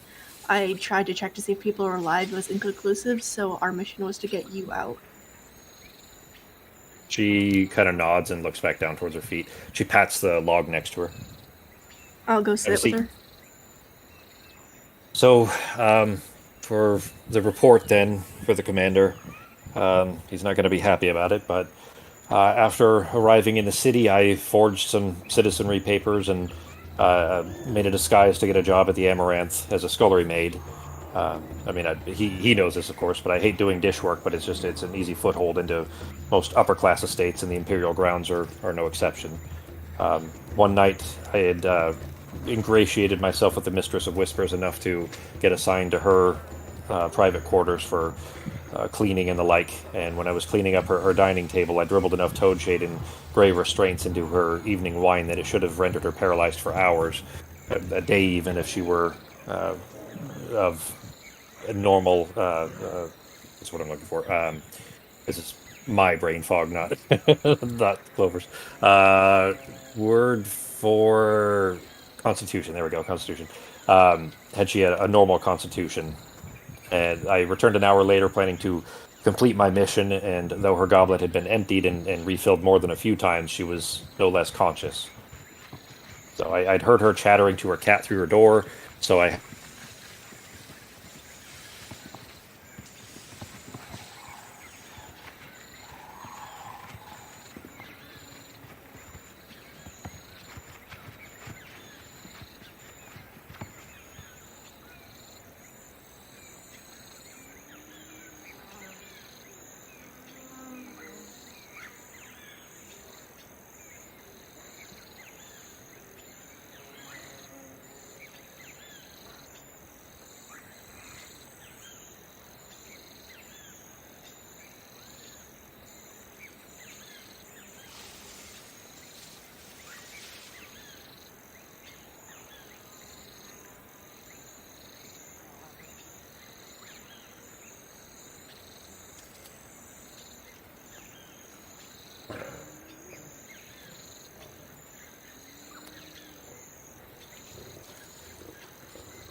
Tiny parts of your insides. Nope. There we go. All right. Jeremy's gonna be back at there. He is. Okay. Welcome back. Yep, sorry about that. Yeah, I saw you guys all. First, it was just Sako. Thanks, G. First, it was just Sako that I had seen drop out, and I thought it was just I thought it was Sako going down at a Foundry, and then everybody started dropping out, and then Foundry or Discord rather wasn't responding either. So Yeah. network hiccup. What was the last thing you guys heard? She whispered Something to her about- cat. Yeah, she put toadstool or something into somebody's drink or something to make them No. sleepy. Yeah, and something about constitution. Yeah, she. So you would, or you would recognize both of the. There was two different kinds of poison: toad shade and gray restraints. And those. Gray restraints is a paralytic, and toad shade will stop the heart. So she dropped both of those into Zimra. So she said Mistress of Whispers. That's Zimra is on the Imperial Council, and that's her title is Mistress of Whispers. So that's the Emperor's advisor. Sako, you back too? Yep, I should be. Okay. My Foundry Just says took I'm a second. disconnected, but it keeps it's connecting, I think. Okay. Yeah, it just took a second for you to show up in Foundry too. So, all right. So anyway, she says she had. There we go. So heard her chattering to her cat through her door. So I had to do the job the messy way. I went downstairs and outside, and I climbed up to her balcony and waited for her to get in bed. And then I put a dirty crossbow bolt through her throat, and I leapt off the balcony. Only when I returned to the kitchens the following day, nothing was amiss. There was no buzz about an assassinated member of the council, and there were no hushed giggles about the witch being dead. Nothing. So I even saw her myself, neck fully intact, later that day. So the woman I shot was most certainly dead. I mean, I'm good at my job. I don't miss. But here was an imposter that was wearing her face as if nothing had happened. So at the next Amaranth Council meeting a few days later, I had snuck in to eavesdrop. I knew it'd be risky, especially with the Grand Enchanter attending in person, but it had to be done. So things went sideways. I killed the Master of Laws and the Master of Coin with my knives, and I maimed the Master of Structure, and again shot the witch Zimmer through the throat, this time with enough Hydra Thistle on the bolt head to kill a lion. The Grand Enchanter, though, he wasn't so easy, unfortunately. He snapped his fingers, and I was frozen and trapped. And then I woke up on a table in a jail cell sometime later. I killed two of my jailers and escaped. Then I was captured again, and the Grand Enchanter must have put some spell on me to be able to track my whereabouts because they found me in no time. And when I woke up that time, I was... Then she looks down at her legs. Well, I was missing these. She kind of wiggles her knees.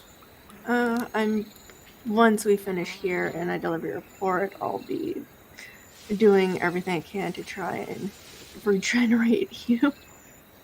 That would be much appreciated.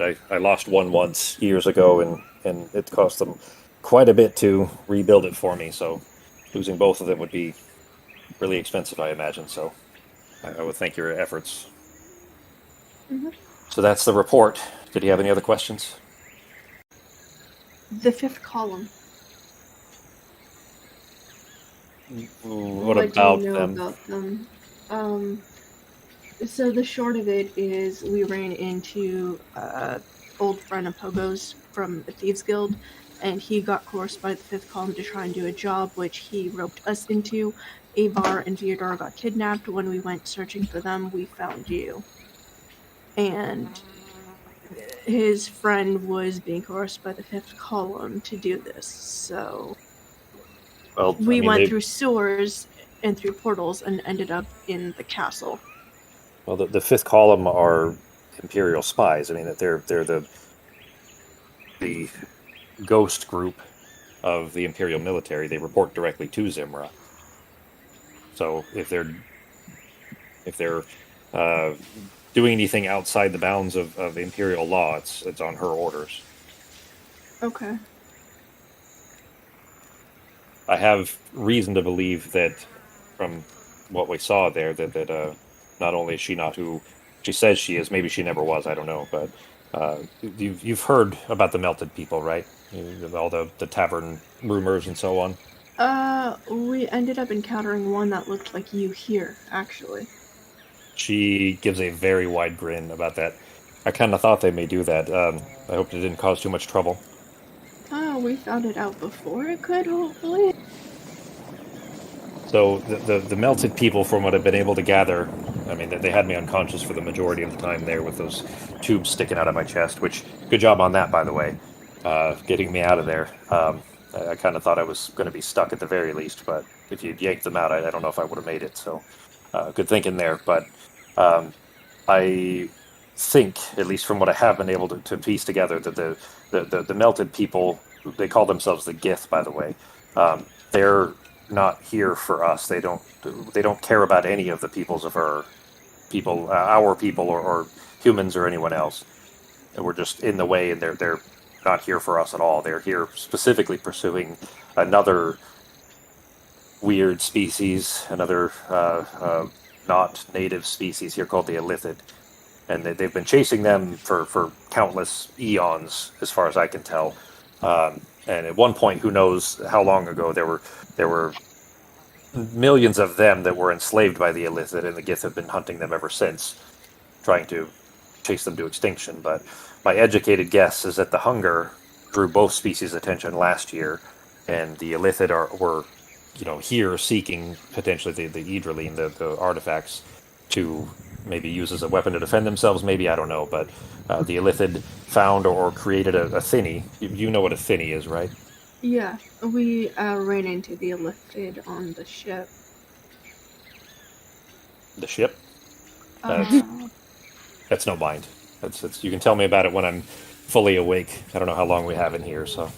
But since you know what a thinny is, they either found one or created one at the bottom of the ocean somewhere deep down, and they've been fleeing into our world to escape the Gith through that, and the Gith have come here to find them.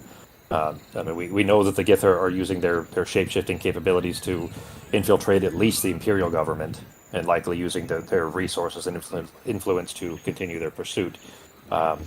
Since Caius was in the other cell next to mine, I imagine they're pretending him as well. But for all we know, the Illithid may be doing the same thing elsewhere in the world. We really don't have any way to know what their goal is, other than potentially defending themselves. Alright. Did you find Caius? He didn't make it out then? If he was in the cell next to you, no. But I had time to get you out. The medical check to see if anyone was alive was inconclusive, and the water was coming.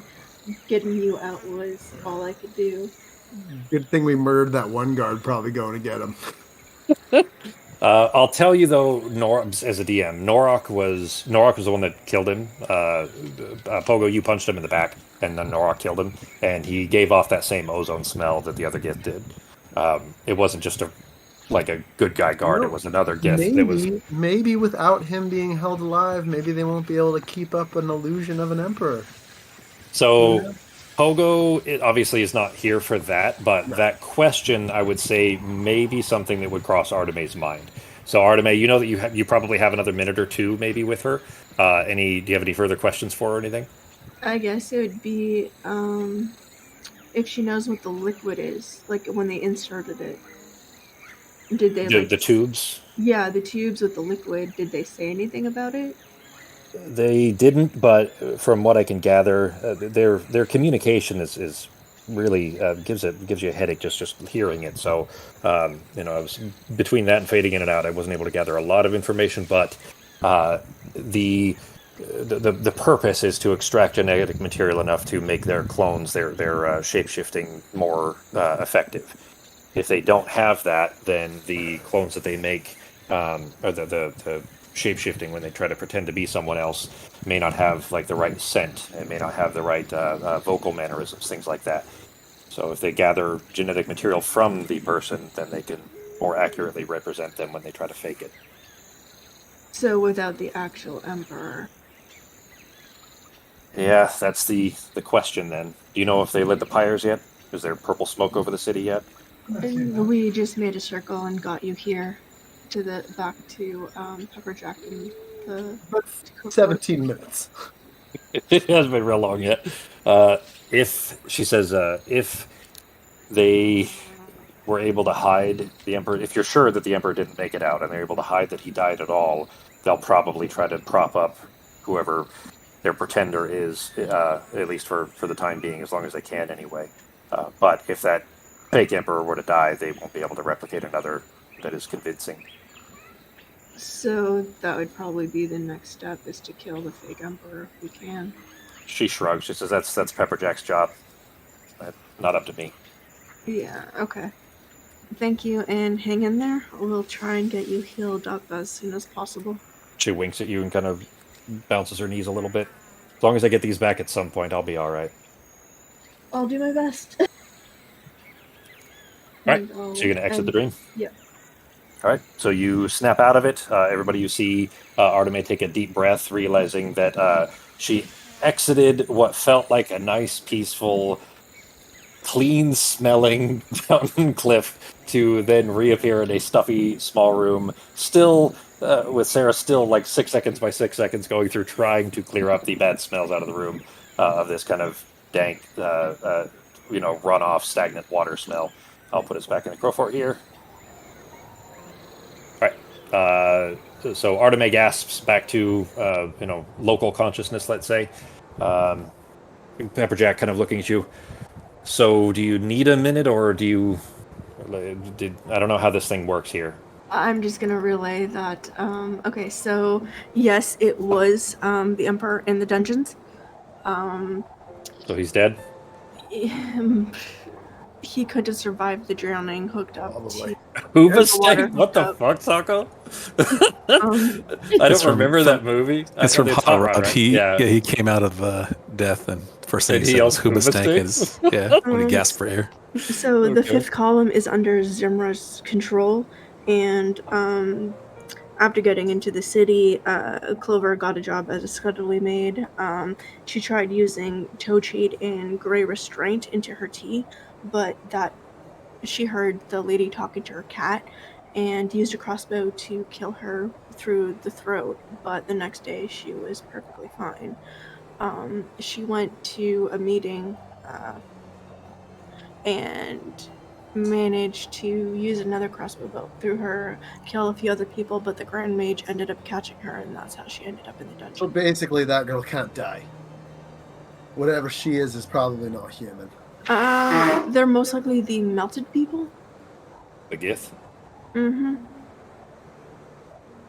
Wonderful. So if they...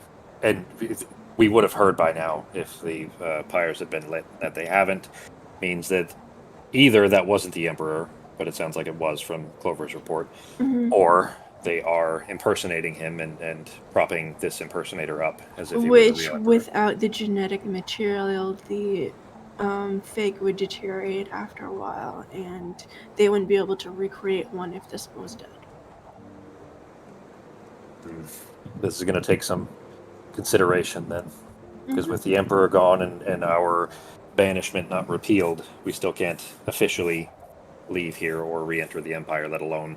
I'm still concerned, of course, that if we remove the Crowfort from here, that the Vabians will find what they've been seeking, and we'd have wasted our time here in the first place, let alone the soldiers that we lost. Just as a reminder, by the way, guys, because it has been quite some time, of course. We moved that stuff, right? Well, you moved the bits you found. You don't know if there's more. So the Crowfort. This was actually before Justin joined, but the Crowfort was lifted up out of the ground where some ruins had already been. Meaning those ruins are actually up on the roof. They're on the top part. Justin, that's where the scales were. Remember the scales that you guys found Sobek and you guys found the scales and then buried them under a tree. Yeah. The giant lizard guy. So that's where the scales were, and that's where the rest of the group found the broom and some mimics and some mimic eggs and some other things. But anyways, the bits of the scales of the Great Serpent of Autumn, Sek, that's what the Vabians are after, and that's why they're surrounded the Crowfort here, is because they were supposed to have been here at these ruins. I thought we went to that little town, fought some of those guys bringing back the big lizard guy that we let just go out into the ocean, talked him down. Isn't that where we were looking for the scales? And we Yes. Yep. And those scales were one of those artifacts. Ben and Becky and Fox had recovered 3 other parts of the artifacts from Sek, 2 fangs and No, the scales were the third part. Sorry. So those 3 parts total they'd already found, but the Vabians had already stolen, basically almost killed Norok and took those 2 fangs. So if they get the scales also, that'll be a problem. But anyways, the Vabians don't believe that you guys had found the scales and had them elsewhere. The Vabians believe that the scales are here at the Crow Fort. And They're hidden elsewhere, right? Well, you guys took them back from Yeah. Sobek, that giant Tegra, and then you buried them under a tree Yeah. out on the Wuad Plains. So you guys know where they are. We didn't tell Pepperjack though. Yeah, exactly. Nobody else knows that. You guys are the only ones that know where the scales are. Rather, Fox. They were the Master of Laws, the Master of Coin, the Master of Structure, and the Grand Enchanter. Are the ones that she? The Grand Enchanter she didn't kill. The Grand Enchanter is the one that she was caught by. Okay, And so then- it was Laws, Coin, Structure, and then Whispers, which is Zimra, who she killed twice and is apparently still alive.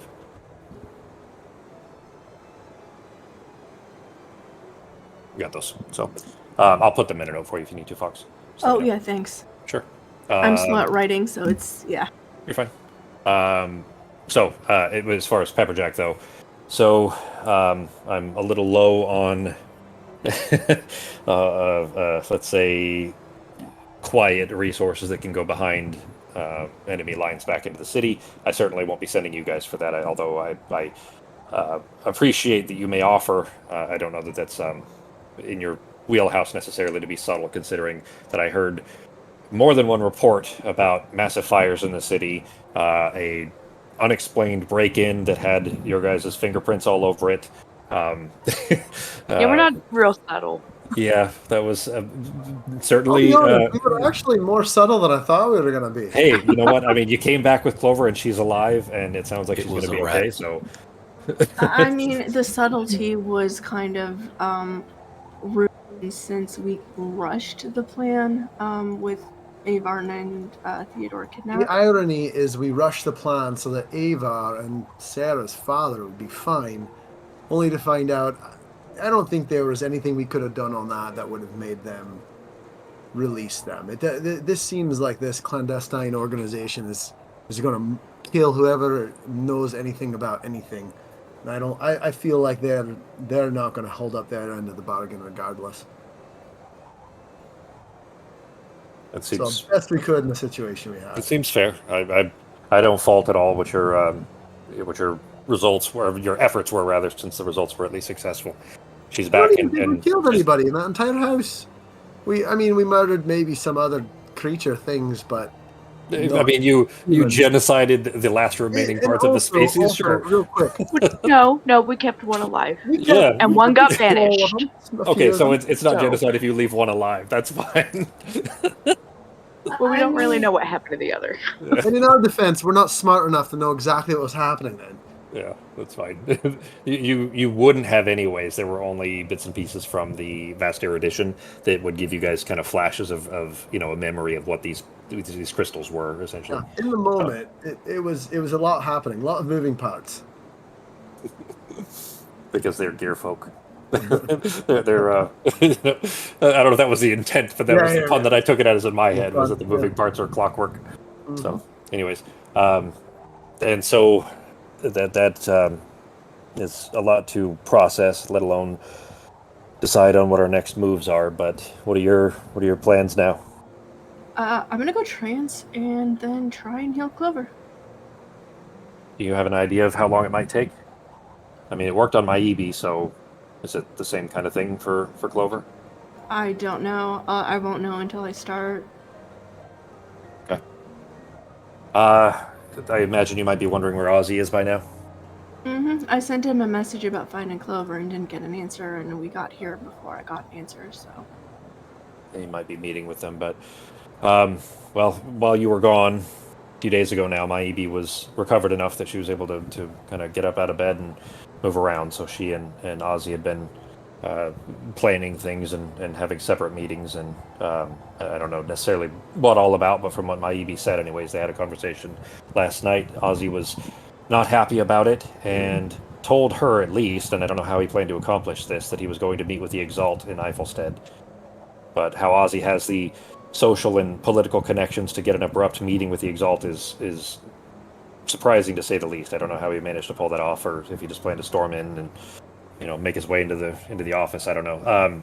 You guys, by the way, know that the Exalt is the Pope of the Juthrans. Oh, great. Oh man.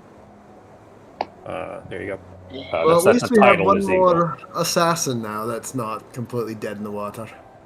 I mean, she's legless at the moment, but he doesn't say No, I'm that. talking about, we got maybe. Oh, Maybe's not an assassin. Well, she's. I mean, well, okay. I guess I'm saying like in video game class terms, she's not. She's a mage, really. She's a No, but necromancer. she's like, isn't she kind of a bad bitch? A little bit. She's a Seerdaman, yeah. I mean, she's the same kind of job essentially as Ozzy, but she also is part of what's called the Shiroko. Now, you guys don't. This part doesn't really matter for you guys, but she's a member of the Shiroko, which were kind of a spy group also in Vabi. So she is basically, she and Ozzy both are Vabians that were in the same kind of company. That's how they know each other. So. But it's good that she's walking around. Well, I'm kind of like, yeah, no, the Juthrans set a building on fire blaming a young girl. Oh, they did it? Yes. Yeah, the Juthrans are real dicks. Yep. They I set won't argue the with you place there. on fire, and yeah, that was not fun. That was literally the Juthran just trying to get an untrained mage that couldn't afford to get trained. A recreant? Yeah. He kind of looks at Sarah. Are you planning on solving that problem anytime soon? Oh. You want them coming after you? What is the date today? DM question. It is the 17th of Brandusk, so you still have like 2 months, like month and a half, 2 months. I've got a 2-month timeline. So by that point, yeah, it'll be fixed for better or worse. I mean, we won't let them, if they come knock on the door, we won't let them come after you, but obviously they're going to have to fight their way through a whole lot of dead folk to get to us anyways, so really not too much of a concern to me. I've never been a fan of the Juthrans myself, but the Faith are a powerful organization in this region, so if you don't get caught, all the better. As soon as I can get it fixed, the sooner I can walk around with no problems. Wait, it's gonna take 2 months for your broom to get fixed? Is that what I just heard? No, I can do the test before, but I have to get it done by 2 months. Do you guys? How long did they say it was gonna take to fix the broom? It's supposed to be fixed tomorrow. Between tomorrow and the next day. Yeah. So it's Thane's Day right now. No, sorry, it's Wine's Day right now. It'll be fixed either Thane's Day or Fire's Day is what they said. So I think what we need to do is spend a little time here until you can do what you need to do with Clover, and then I think we need to go back to our ship, and then maybe sneak back into the capital just real quick, just to make our payment and get that back. You're gonna go all the way back into the city just to get a broom? It's a very special broom. A special broom? Cleanliness that important to all of you? Broom. Her great grandmother came over on a ship from a terrible war in province. Cincinnati. And that was the only. It's a mimic. It was the only thing that she could bring with her, and it's been in the family for 400 years. No, it's a mimic, and it flies. I see the importance. If you think it's worth potentially revealing your guys' locations and getting caught, that seems awfully risky to me. We might do that. Either way, I have to be southeast of the city at some point. Northwest of here, yeah, southeast. Well, east southeast of the city of Mist. It's far northwest of here. Yeah, kind of halfway between. Or the Tower of Hyrith. So the next thing is, where is Ozzy? Apparently in Ivelstead. Yeah. You know when he's gonna be back? Because we have the person that old friend of mine who we were able to save out of that situation. Yeah. He's got. Garrett, you said the halfling with the golden eyes. Yeah. The problem is his eyes act as kind of a conduit. His eyes and anything that he sees or hears might be able to be transferred to the fifth column. Right now we've got him. So you brought an agent of the fifth column here? I wouldn't say an agent. Well, Let's just say the eyes weren't exactly his choice. They were more of a forced servitude, and he actually was the reason we were able to save Ivar and the father, and he was also originally just trying to get more information to help us when things went pear-shaped. But right now he's at least in a closed spot back at the Crow Fort. What do you mean a closed spot? How are you? He's keeping him surrounded by from- stone and cheese. I think we're all right. But he knows that he's not supposed to go anywhere. He's it's like he's in a jail cell where he's not going to hear or see anything for now. But we were wondering if we could get someone to fix that. Maybe remove the enchantment, something. And Ozzy was my first thought. Okay, so at this point, I'm gonna go and trance and then heal Ivy. Sorry, Clover. All right. You're heading back up to the infirmary then, or are you going to Kettle Keep? Okay. Yeah, the infirmary. I'll go check on my stuff in the Kettle Keep after I heal Clover. Okay. Yeah, no, because we had it wasn't just the broom. We had actually ordered some other stuff from the magic shop. Yeah, there's a shield and a little hat that spits out an invisible rodent. My shield. I forgot about my shield. Yep. Anyway, Wait, he don't I says. have my shield? Am I losing my fucking mind? No, because we didn't have the money for it, but we put stuff on layaway. No, I thought you bought the shield. It is Maybe. Sako. Good catch. That's really obscure. I would not have expected anybody to catch that. That's way too subtle. Yeah, It's music from. Did I not buy the shield? Did I just tell its stories in the thing, but I didn't buy it because it's not in my inventory? You did. You definitely bought it. Did you? I thought you had left it though, because you guys didn't want to carry it for whatever reason, because it was like heavy. Or I thought you had left it there, like Artemis is saying, the shield and the hat. And I think you bought some potions and stuff. I have a list of all of it. But I thought you had left it there for whatever reason, because I think Ardman was by herself at that point. And you guys all went back. No, because we all went back, so I thought... Yeah. I mean, if you actually have it with you, that's fine. I'll put it... I have to fill out the card for it, but I'll put it in your inventory for you. Did I sell her back my elven shield too? That sounds right. I mean, I can look back to get this... Oh, in fact, actually, hang on. I'll tell you exactly for sure, because I made notes of all of it. So. I totally forgot about that. No, you definitely...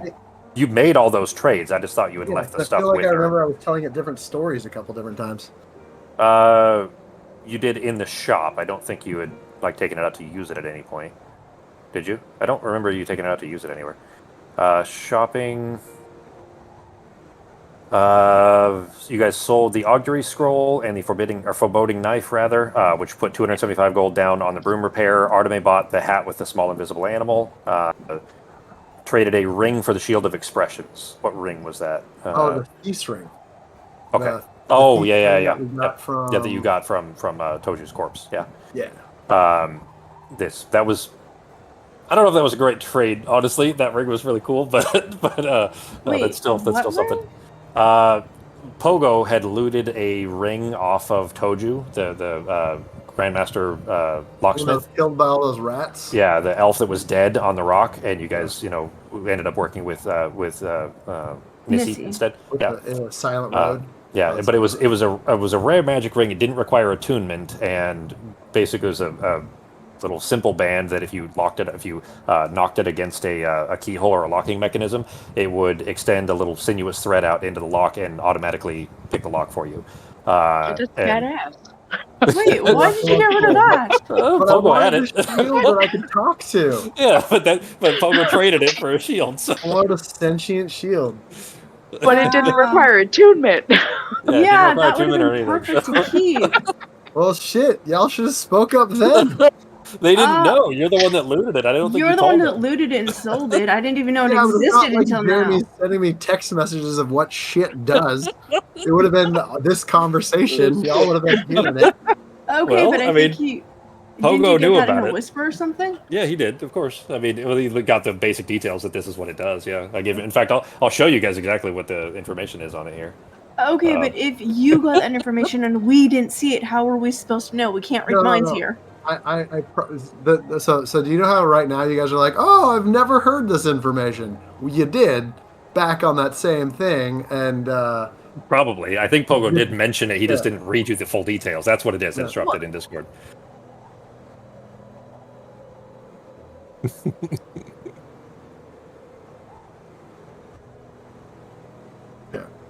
I would have totally kept that. Well, that sucks. Like I when he first mentioned this, like, well, I mean, the shield's cool too. It's fine. I mean, of the two, it's probably more character appropriate that Pogo would want the shield less The than the ring, shield because the does some ring, cool stuff too. yeah, it If I does. remember And correctly, but and it does do the, things. the ring, Pogo's already capable of picking locks, so it's already something he can do essentially. And I think narratively it made sense for Pogo to make the trade. Is what I'm saying. It's just it made me laugh that it was something he picked up and then traded in. So I mean, it was fair. He got the loot. It's his fair. Like he Oh, yeah, no, nobody else I'm looted not it. So. saying anything against that. I'm just saying, I would have kept it.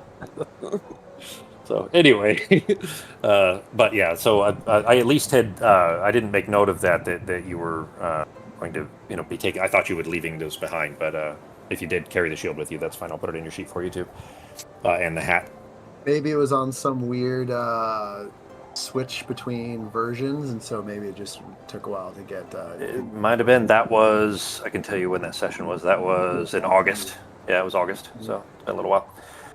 Anyways, Pogo, Pepperjack says, I'll need to kind of think on this, I guess, on what our next move is going to be, because I don't exactly have enough forces to be able to send anybody back into the city until Clover is back on her feet again, pardon the morose terms. Maybe if Ozzy returns. I don't know when he will be or what the case is. Apparently, from what Maibi said, he was unhappy after their conversation, so I guess we'll see.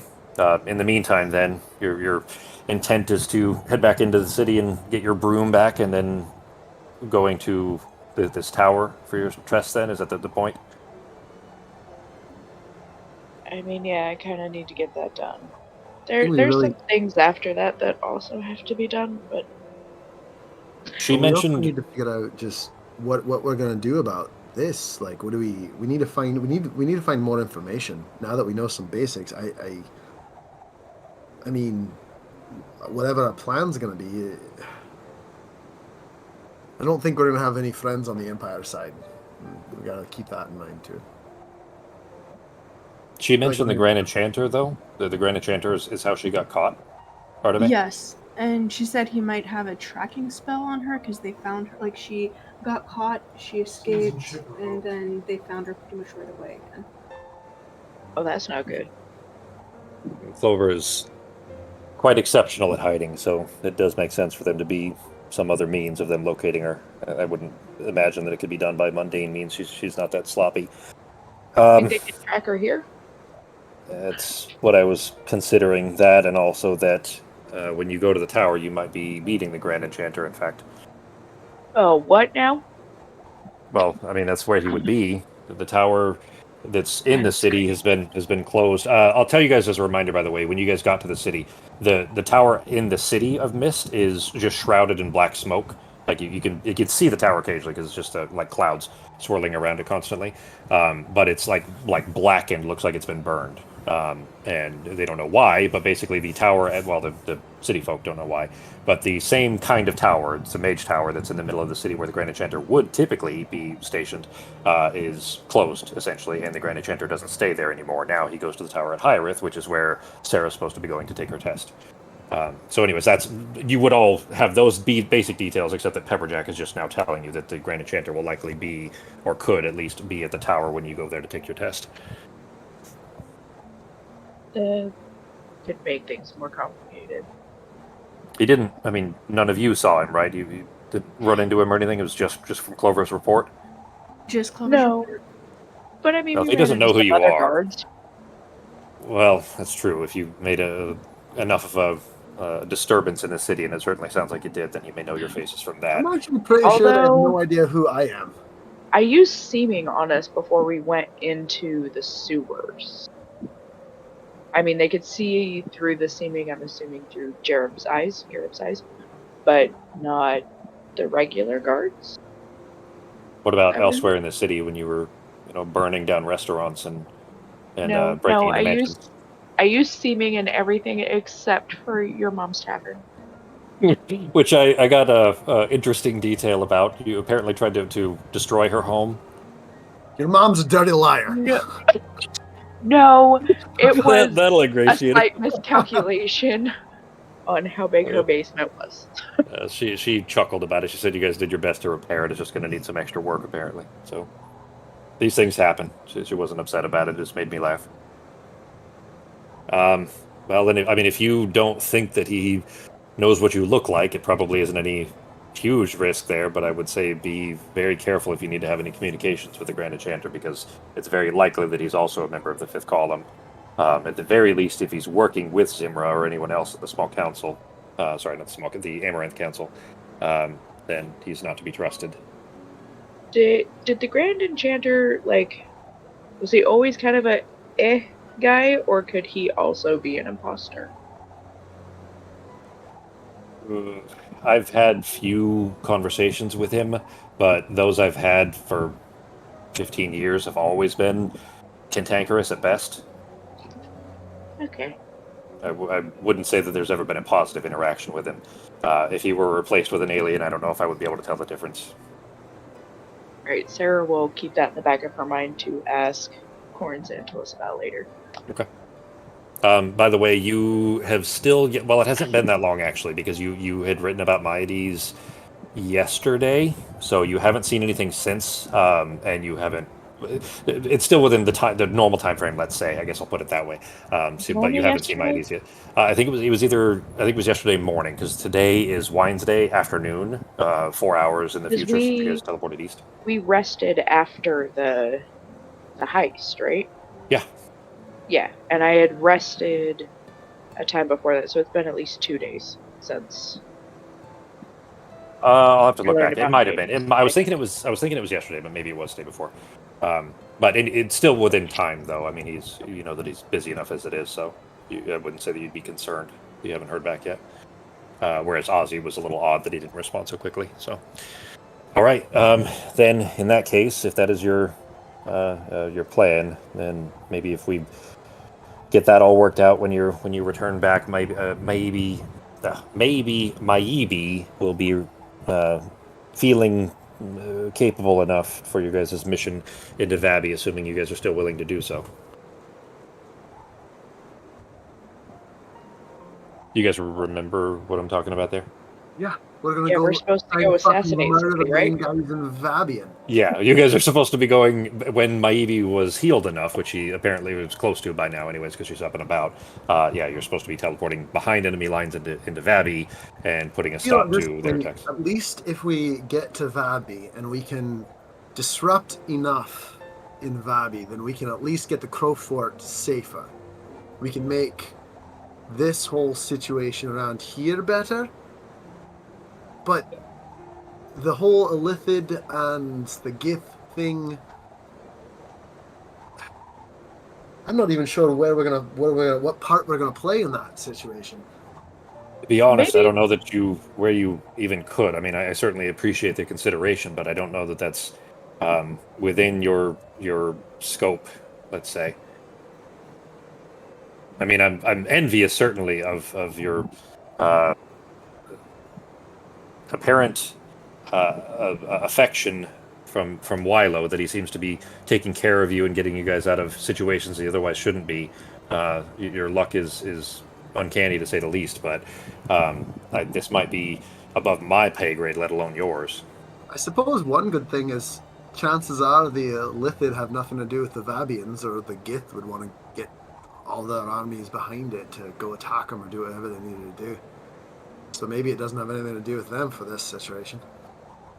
From Clover's report, if the information she gathered is accurate, it sounds like they aren't even concerned about us at all, except for using the Emperor's position as a means to an end. And if that's the case, and we can stay out of their way, maybe they'll figure out what they need to and leave. Maybe they'll burn the whole planet for all I know. But in the meantime, we have to deal with our own mundane concerns, which are the dead surrounding the Crow Fort. Yeah. That is still a concern. Well, I don't know about you, but I am going to go and take a hot bath and eat some cheese with my whiskey, and then maybe tell my shield a story before I decide to go to sleep this evening. All right. All right, then it'll break the meeting then, and everybody can go about. We've got about 30 minutes or so. If you guys have specific things you want to take care of while you're here in the Crow Fort, we can kind of deal with those. But I do need an idea, I guess, of as the DM where your guys' plans are next. I guess it's a return to the city. You're intending then as the DM to return to the city, get the broom. You know what? Here we'll handle it in narrative because we've got some time left anyway, so you guys can commune amongst yourselves what your plans are. I mean, we need to go assassinate some dudes in Babby. First off, let's make sure we're talking on like far enough away from the cheese bathroom to make sure that. Especially when the word assassinate comes up. He's got. We told him to put some cheese or some wax in his ears. He's got food. He's got wine. He's got water. I mean, I'm assuming we're at like the dining table, so the cheese bath is a relative distance away, right? Yeah, there's a good 6 or 8 stone walls between there. Yeah. All right. Perfect. So we have this amazing flying contraption. I don't understand how it works, where it came from. But we can sleep here, or we can go there and sleep. The Sebastopol? Yes, Sebastopol. And it has a way of making it seem invisible. It is currently above the city, high enough in the clouds, and appearing invisible to anybody who looks up. I thought it was outside the city. I think it's right. Yeah, outside the city. Yeah. It's right near the edge of the city. It was on the map too. Could, I think probably the easiest, fastest way. I could always, we could either turn into a creature, or I can just bring Peter back tomorrow, or today actually, and we could maybe from Sebastopol we can fly down real quick to the shop, pay our dues, get it, and fly back up as quickly as possible. The city, I don't think, based off what we saw, I don't think the normal guards or the Juthrins are in league with whatever the fifth column is. I don't know if they're going to be on any higher alert than they already were. So we might be able to squeeze in, squeeze out. Maybe not all of us should go. Just Yeah, a couple people. Maybe just me and you. We can have it. We can maybe get we can get some tapas, make a day out of it. Maybe see a small show. I can juggle. A small show. Small show, As you guys are halflings. Little show, yeah. But I mean, sure, we should probably get like a wish list from everyone of what they want. Try to. we definitely need more stuff of that chalk to make these symbols, It's the magic just- circles. Blazer bone dust. Yeah, we Is that need what it more was? of that. That's Like, right. we need to go to like medieval Costco and buy a Costco-sized tub. Well, we did have the shopping list in the campaign Embers thing, but I have no idea where it is with all these gifts. I I also. feel like we did most of our, got most of our stuff done. You mean scrolling up? You guys can keep notes in Foundry too. Well, I guess you wouldn't have access to those outside of Foundry, but you can keep shopping notes in Foundry or whatever. Also, if you needed to. I had a list somewhere, but I'm not sure where it is at this point. I think it is in the campaign Embers chat. Just Yeah, it Wait, was is that- there, but I had it somewhere in my notes, and I just can't find gotcha. it. Yeah. So also, that thing that we have in the back, I don't think we know how it works or exactly what it does. Yeah, that's on my to-do list after I heal Clover to look at it and see But, what I mean, can should figure we out. I can identify it, but I mean that means taking it out of the bag, and it's not going to be like super corporeal. So. No, because it would just go through stuff. Right now, it's in the. I put it in some kind of container.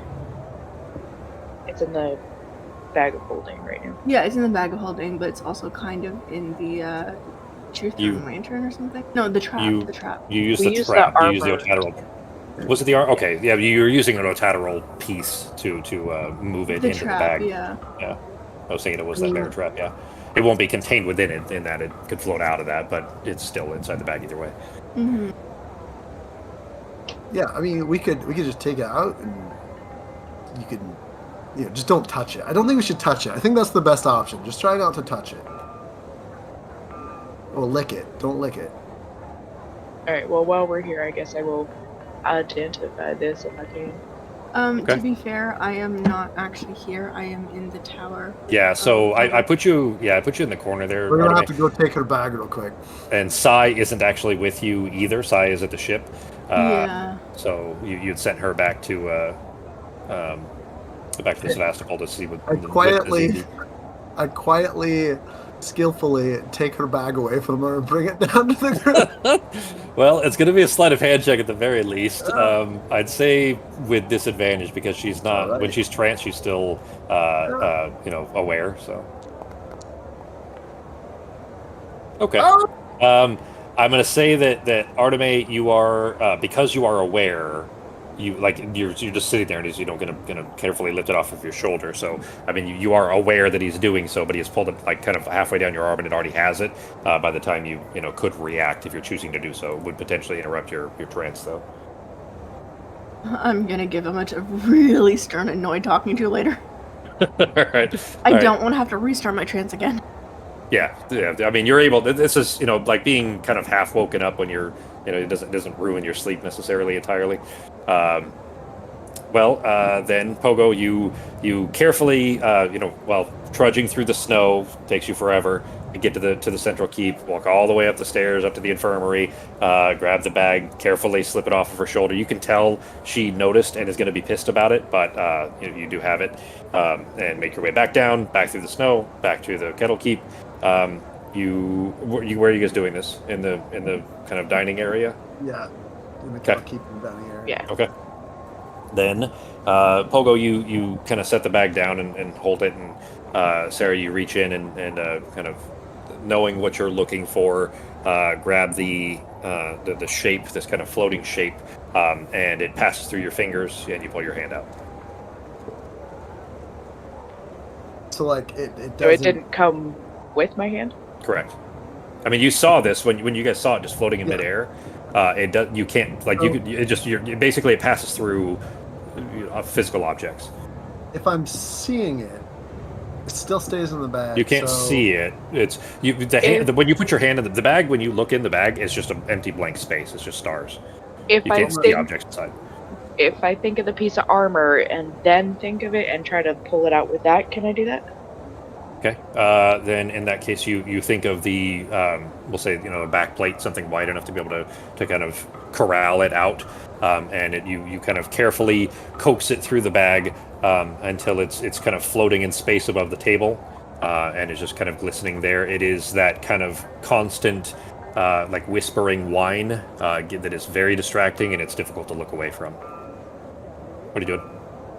I'm gonna try to cast Identify if I can. Okay. Glass bubble. Yeah, I did. I got a 17. Okay. Oh, sorry. I didn't. I saw you roll it. I didn't even pay attention to what it was for. All right. You grabbing the feather and the bauble. You kind of lift the feather up and beginning to kind of write in an open air space. Close your eyes and begin to do this just as you lean forward with the bauble, and the bauble passes through it. Son of a bitch. So I can't identify it unless it's solid. Maybe you don't know. You just know that pull the alchemy jug out of the container, and you've already had a couple chugs of whiskey at least. So I'm making it make honey, and then I'm gonna find. I'm gonna get a gallon of honey. Okay, you're gonna make this thing pour sticky. it into a big bowl. I'm putting it in All a big bowl. I'm just gonna start spooning honey. Just eating honey. Oh, eating it. I thought you were going to be trying to pour this on the I might easily. find if there's any bread, I might put some bread in some honey and just start eating that out of the big bowl. All right. A gallon of honey. If anyone wants some honey, I've got a gallon of honey. This is Pogo sitting back with popcorn and watching the events to see what happens here. Can I make Sarah, an Arcana check to see how best to identify it? I'd say, probably flat rolls. Probably fair. God damn. You're terrible at this. Not sure. I shouldn't be. You'd probably I have a +7. You do. You'd probably need, a proper arcane laboratory to do this kind of thing, because you would need this to be in either a distillation machine of some sort, something to instead of identifying the object, rather trying to identify the magic coming off of it, I guess, if that makes sense. And you would need means of containing it to do that. It's kind of nebulous as it is. It's just floating in. Think of it like a jellyfish. Well, jellyfish is I guess a bad analogy, since you have a floating jellyfish back on the Sevastopol. But in this sense that like an object floating in water, that whenever there's like motion in the water, it'll push it away or move it forward. Like it moves it around, kind of almost intangibly, almost ethereal, just floating in the air, and trying to touch it in any way when you don't have a means of stopping, that blocking from forcing it away is complicated. Let alone tapping into whatever is coming off of it. What was it called though? The echo? It's an echo of an Eidrelene. Here. Because I thought I had that in my notes, and I'm not finding that either. And I know I wrote it down somewhere. That's it right there. It is what's left. Okay, so the Eidrelene were the insanely powerful artifacts. Becky and Ben and Sako, you guys probably remember Apotheosis. That. Yep. So Apotheosis was the floating orb that kept flying from one planet to the next, and as soon as you would capture it, it would fly off again. Or at the end of the year, it would fly off again. That Apotheosis is broken down into the 7 artifacts that you guys created. That's what the Eidrelene were. The Eidrelene were essentially destroyed, or at least, intangibilized, just destructive, their physical shape at the very least. And this is what's left over of one of them. This is an echo of one of them. Specifically, it's the echo of the Chronosphere, which was Peter's staff, which was Sako's character. Yeah, that was the one that had that like city. Yep, the control over time, the time-sick town, the town that kept resetting in time. Yeah, it would blow up and then it would reset. Yeah. Which, by the way, the echo where Lord Durrell was using it was giving him information from the future. He was kind of seeing or getting whispers from the future out of it. Remember, that's how he was making bets and things like that and earning money from it. All right, so maybe we keep this in the bag of holding until we can find a way to stabilize it, and I can work on it better. Maybe you need like a magic word. Have you tried a magic word? I don't think a magic word's gonna cut it. Boobs. Tried. Was worth a shot. Alright, so Alright, well I what's guess the plan just here? corral it back into the bag, I suppose.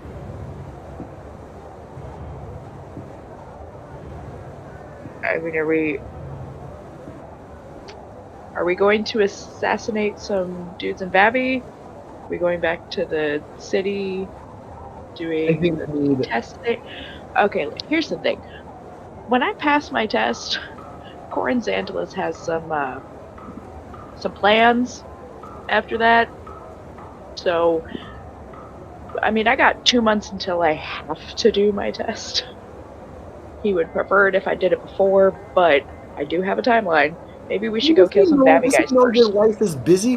Look at everything around us. Maybe you should send him a message and be like, "Hey, just so you know, surrounding army, got to go murder a fucking person." I mean, technically, we got to do the same thing for him. Let's go murder somebody. A demigod. What are they called? It's not a demigod. What is Ascended. it? It's an ascended. Yeah, I kind of have to go fight an ascended after I pass my test. Alone, or do we all help you with that? I mean, I'm not gonna ask you guys to, because I mean that's. Yeah. I would appreciate it, but you don't have to. This isn't your guys' fight. I think if it's a big deal, we should probably help. Do we know what the Ascended are? Like it's. Yeah, everybody knows what the Ascended are. They are. So, while there is representation of actual physical gods that people believe exists, the Ascended are demigods that for sure exist. Like they were just people that became powerful enough to essentially ascend. Semi-god. That's probably best if we're all working on that together. I feel that's not a part-timer kind of a job. That's a big job. Yeah, we can probably we'll get through that. I mean, I got 2 months until I have to do my test, and I'm pretty sure once I pass it, it's going to be like straight into going after Shadow Throne, so maybe we should go to Vabby first. Well, here's the thing. We need to speak to maybe find out how she's feeling. We got to make sure she's 100%, and we also need to find out if she has a plan, and we need to let her know what resources we have available. She doesn't know. Christ, the last time I think she was physically able to know what was going on, the fort wasn't even here all the way. We've gone through hell and back 3 times since then. The fort, yeah, you guys raised the fort basically as she was being rescued. Yeah. Then she was all fingers and thumbs. So we'll talk to her tomorrow after we've all had a rest and a bath. We can let her know. We can find out what her plan is and let her know if it's something we think we can do. With maybe a little luck. Yeah, as a DM input here, she will be going with you when you guys do go into Vabby, so she needs to be, up to that task, and that isn't necessarily an easy thing. The impression that you got, I guess I'll put it this way, the impression that you got from Pepperjack is that she'll be ready probably soon, but not quite yet. It might be another week or 2, you don't know. So you still have a little bit of time, potentially. But she might want us to do something in the meantime. Maybe she needs reconnaissance, maybe she has friends, maybe she needs to find out more information. We should just talk to her tomorrow to find out if there's anything we can do ahead of time. Maybe something else in the capital.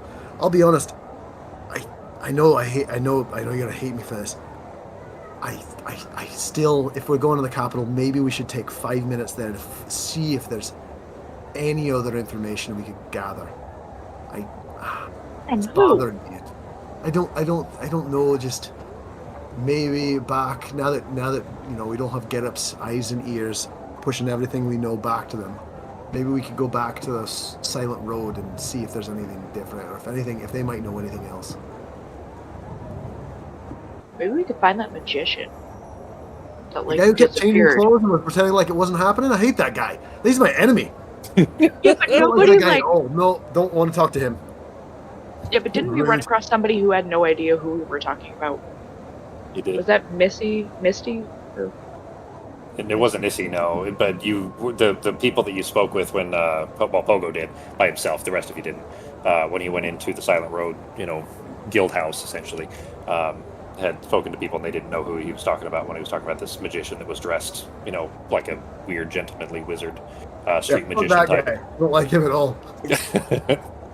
But I mean, he could. If nobody knows who he is, he may have some information. I mean, he did point us in the right direction. Yeah, no, he did. He seemed like a very weird, interesting, somewhat of a dick kind of guy. But you're not wrong. But we should go do that. That's a half a day.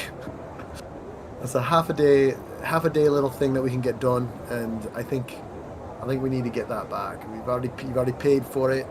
It's been very helpful. Sorry, masters, mistresses. There's somebody at the door. I imagine you may want to speak to. You hear Abraham coming from down the hall. Thanks, Abe. Pardon the interruption. I'm just gonna go get the door. Better not be you Garib. open the door. Better not be who? Better not be Garib. No, Garup is. Yeah, he's in the cheese bath. As far as you know, he's still in the that. cheese room. Oh, I know that, but it better not be Garib. Hide people behind something. You're talking about the door to the actual Crow Fort, right? No, just to the Kettle Keep. Yeah, so just sorry, Kettle Keep. Yeah, Right. just outside, out across Trudge the through the walkway. fucking snow. Well, Abe has kept it pretty shoveled, Oh, so you can yeah. actually walk through this courtyard part. You can walk through pretty easily, thankfully. You open the door.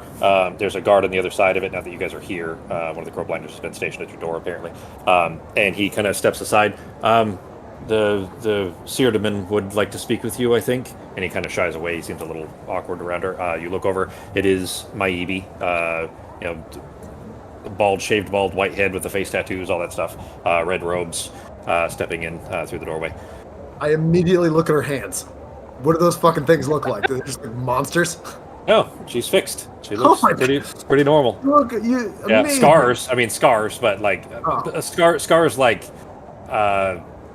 not hand in a blender and reattached and looks funny kind of scars where the skin is like not textured anymore like that. Just scars like a surgical scar, like where things have been reattached. So. What are your ears burning? Well, I just wanted to kind of see my friends, those that had gotten me out of there. I'd like to apologize first. We all smell terrible, but we are working on it. Why don't you come join us? And I'm just gonna walk her back to the room. Jeez, Sako. Oh man, that's such a good show. It's Uncle Leo or whatever his name is. I forget. Anyways, so you walk her back. She says, "So what? The scar is too off-putting. Usually you wouldn't spend 2 seconds looking at me before hitting on me." Oh, I thought they were going to be way worse, if I'm being honest. So she they look a lot better than I anticipated. I thought it was going to be an absolute mess. Yeah, so did I. She chuckles and she's kidding, of course, but she agrees with you that she's surprised that she is in decent enough condition. I don't know what happened to her like her little token and everything. I can't find it. Like I must have lost it at some point when I imported probably from the last version. So I don't want to use Ozzy. I will use Jazera. There we go. We'll pretend Jazera is Ivy.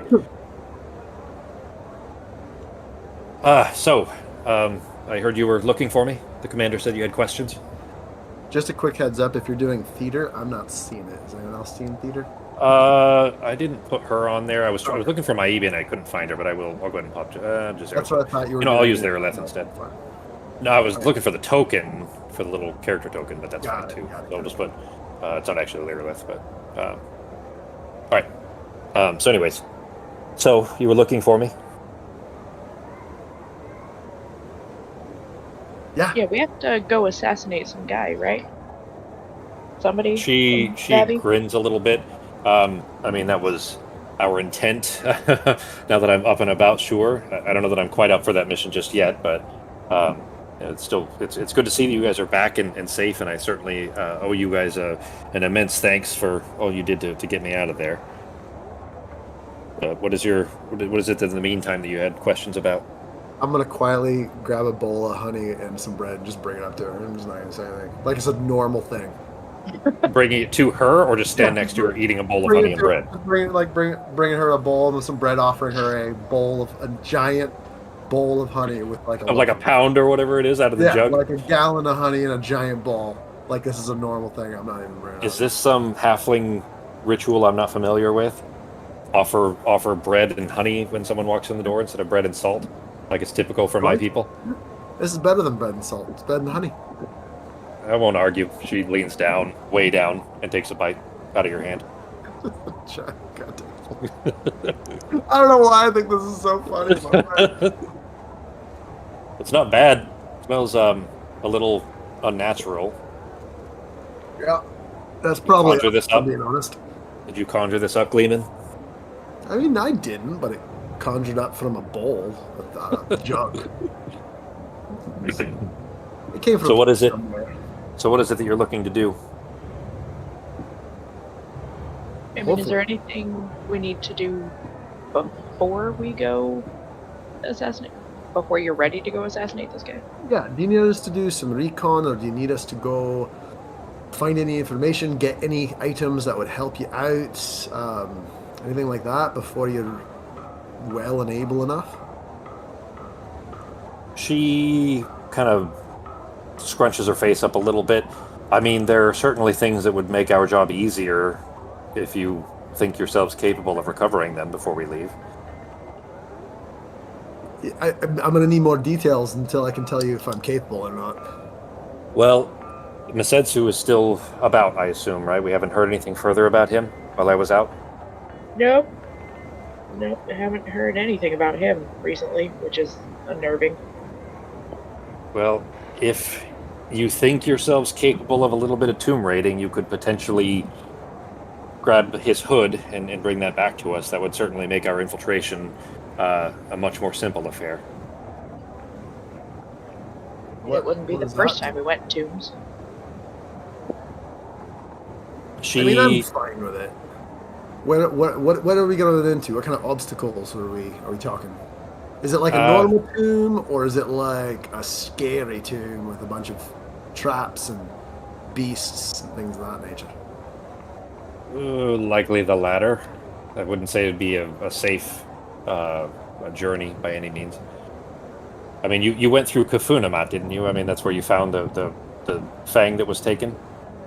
She kind of looks at Norok. Yeah, I wasn't there for that. Yep, that's where we found it. Yeah. Where we found her at. Yep. And Yeah, then he Kafunamat tried was to it. kill you to get it back, so that's fun. Come ahead of you. Yeah, one of the Iskil almost bit Norok in half.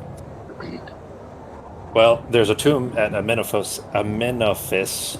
It's AM. Here, I'll put it in chat.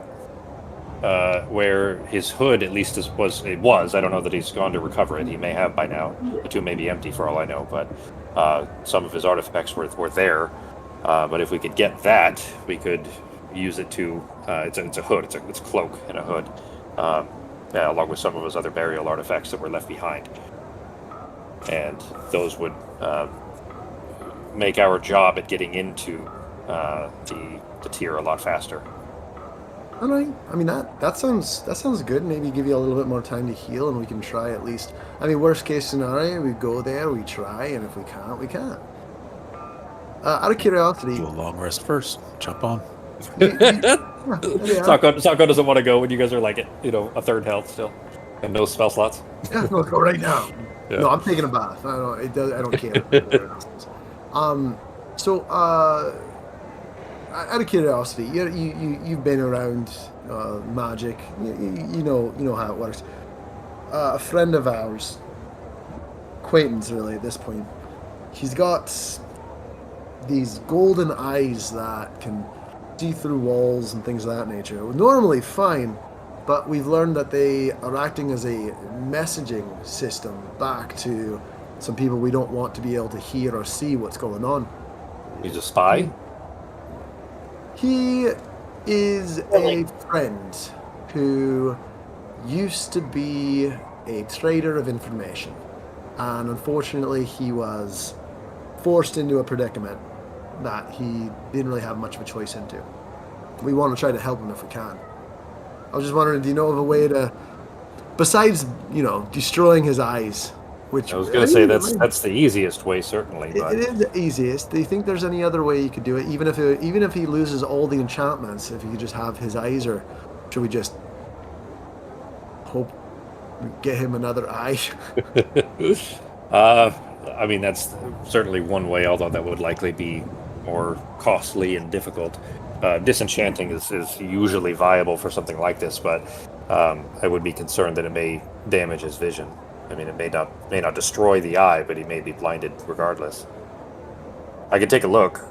I mean, if you guys are going to be at least attempting to recover the artifacts there at Amenaphis, I mean, I can try looking at them while you're there, I guess. Sure, just The least I can do, considering you got me reassembled for the most part.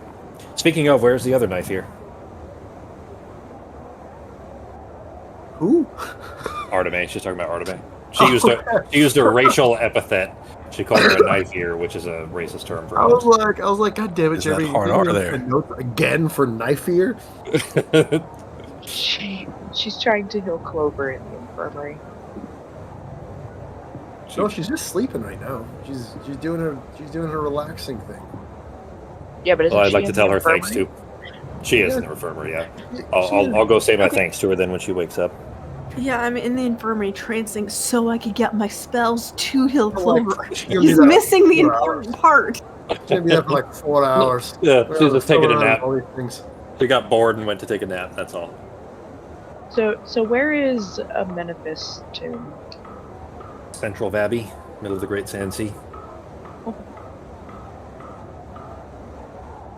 I mean, if you made yourselves back to the city, you weren't here, and you teleported in somehow, so clearly you've got that competence. I don't know necessarily how you might get there, but maybe Jabberjack knows of a circle.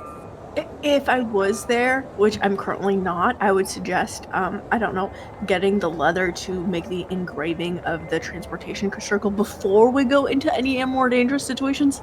The stencil thing you were doing. I mean, it is on my to-do list. Yeah, I don't think Pogo's gonna quite fully understand how that's gonna work. He's not exactly a like a seamstress. He's not good at that kind of thing. Like he understands the concept, but he's not hobby. He's not good at hobbies. He's not gonna be able to make that really very well. What was the name of the desert? The Great Sand Sea? Yeah.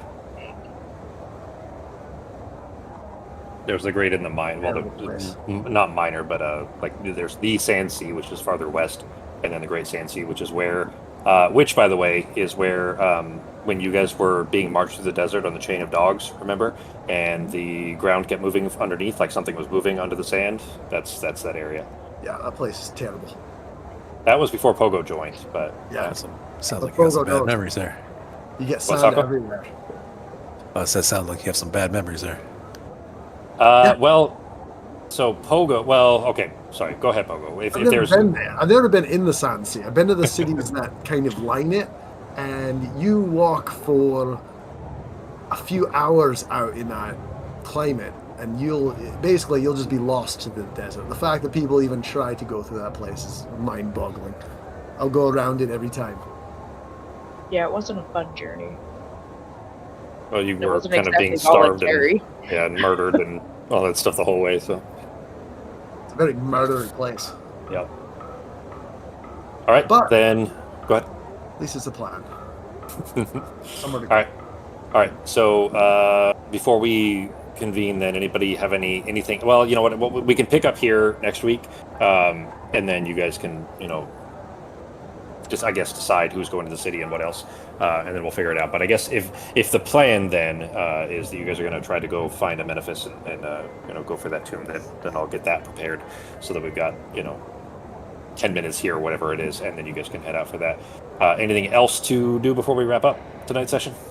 My suggestion would be get the broom before going to the desert because it has come in handy at the times we're in tight spots. And I want to put my mimic eggs back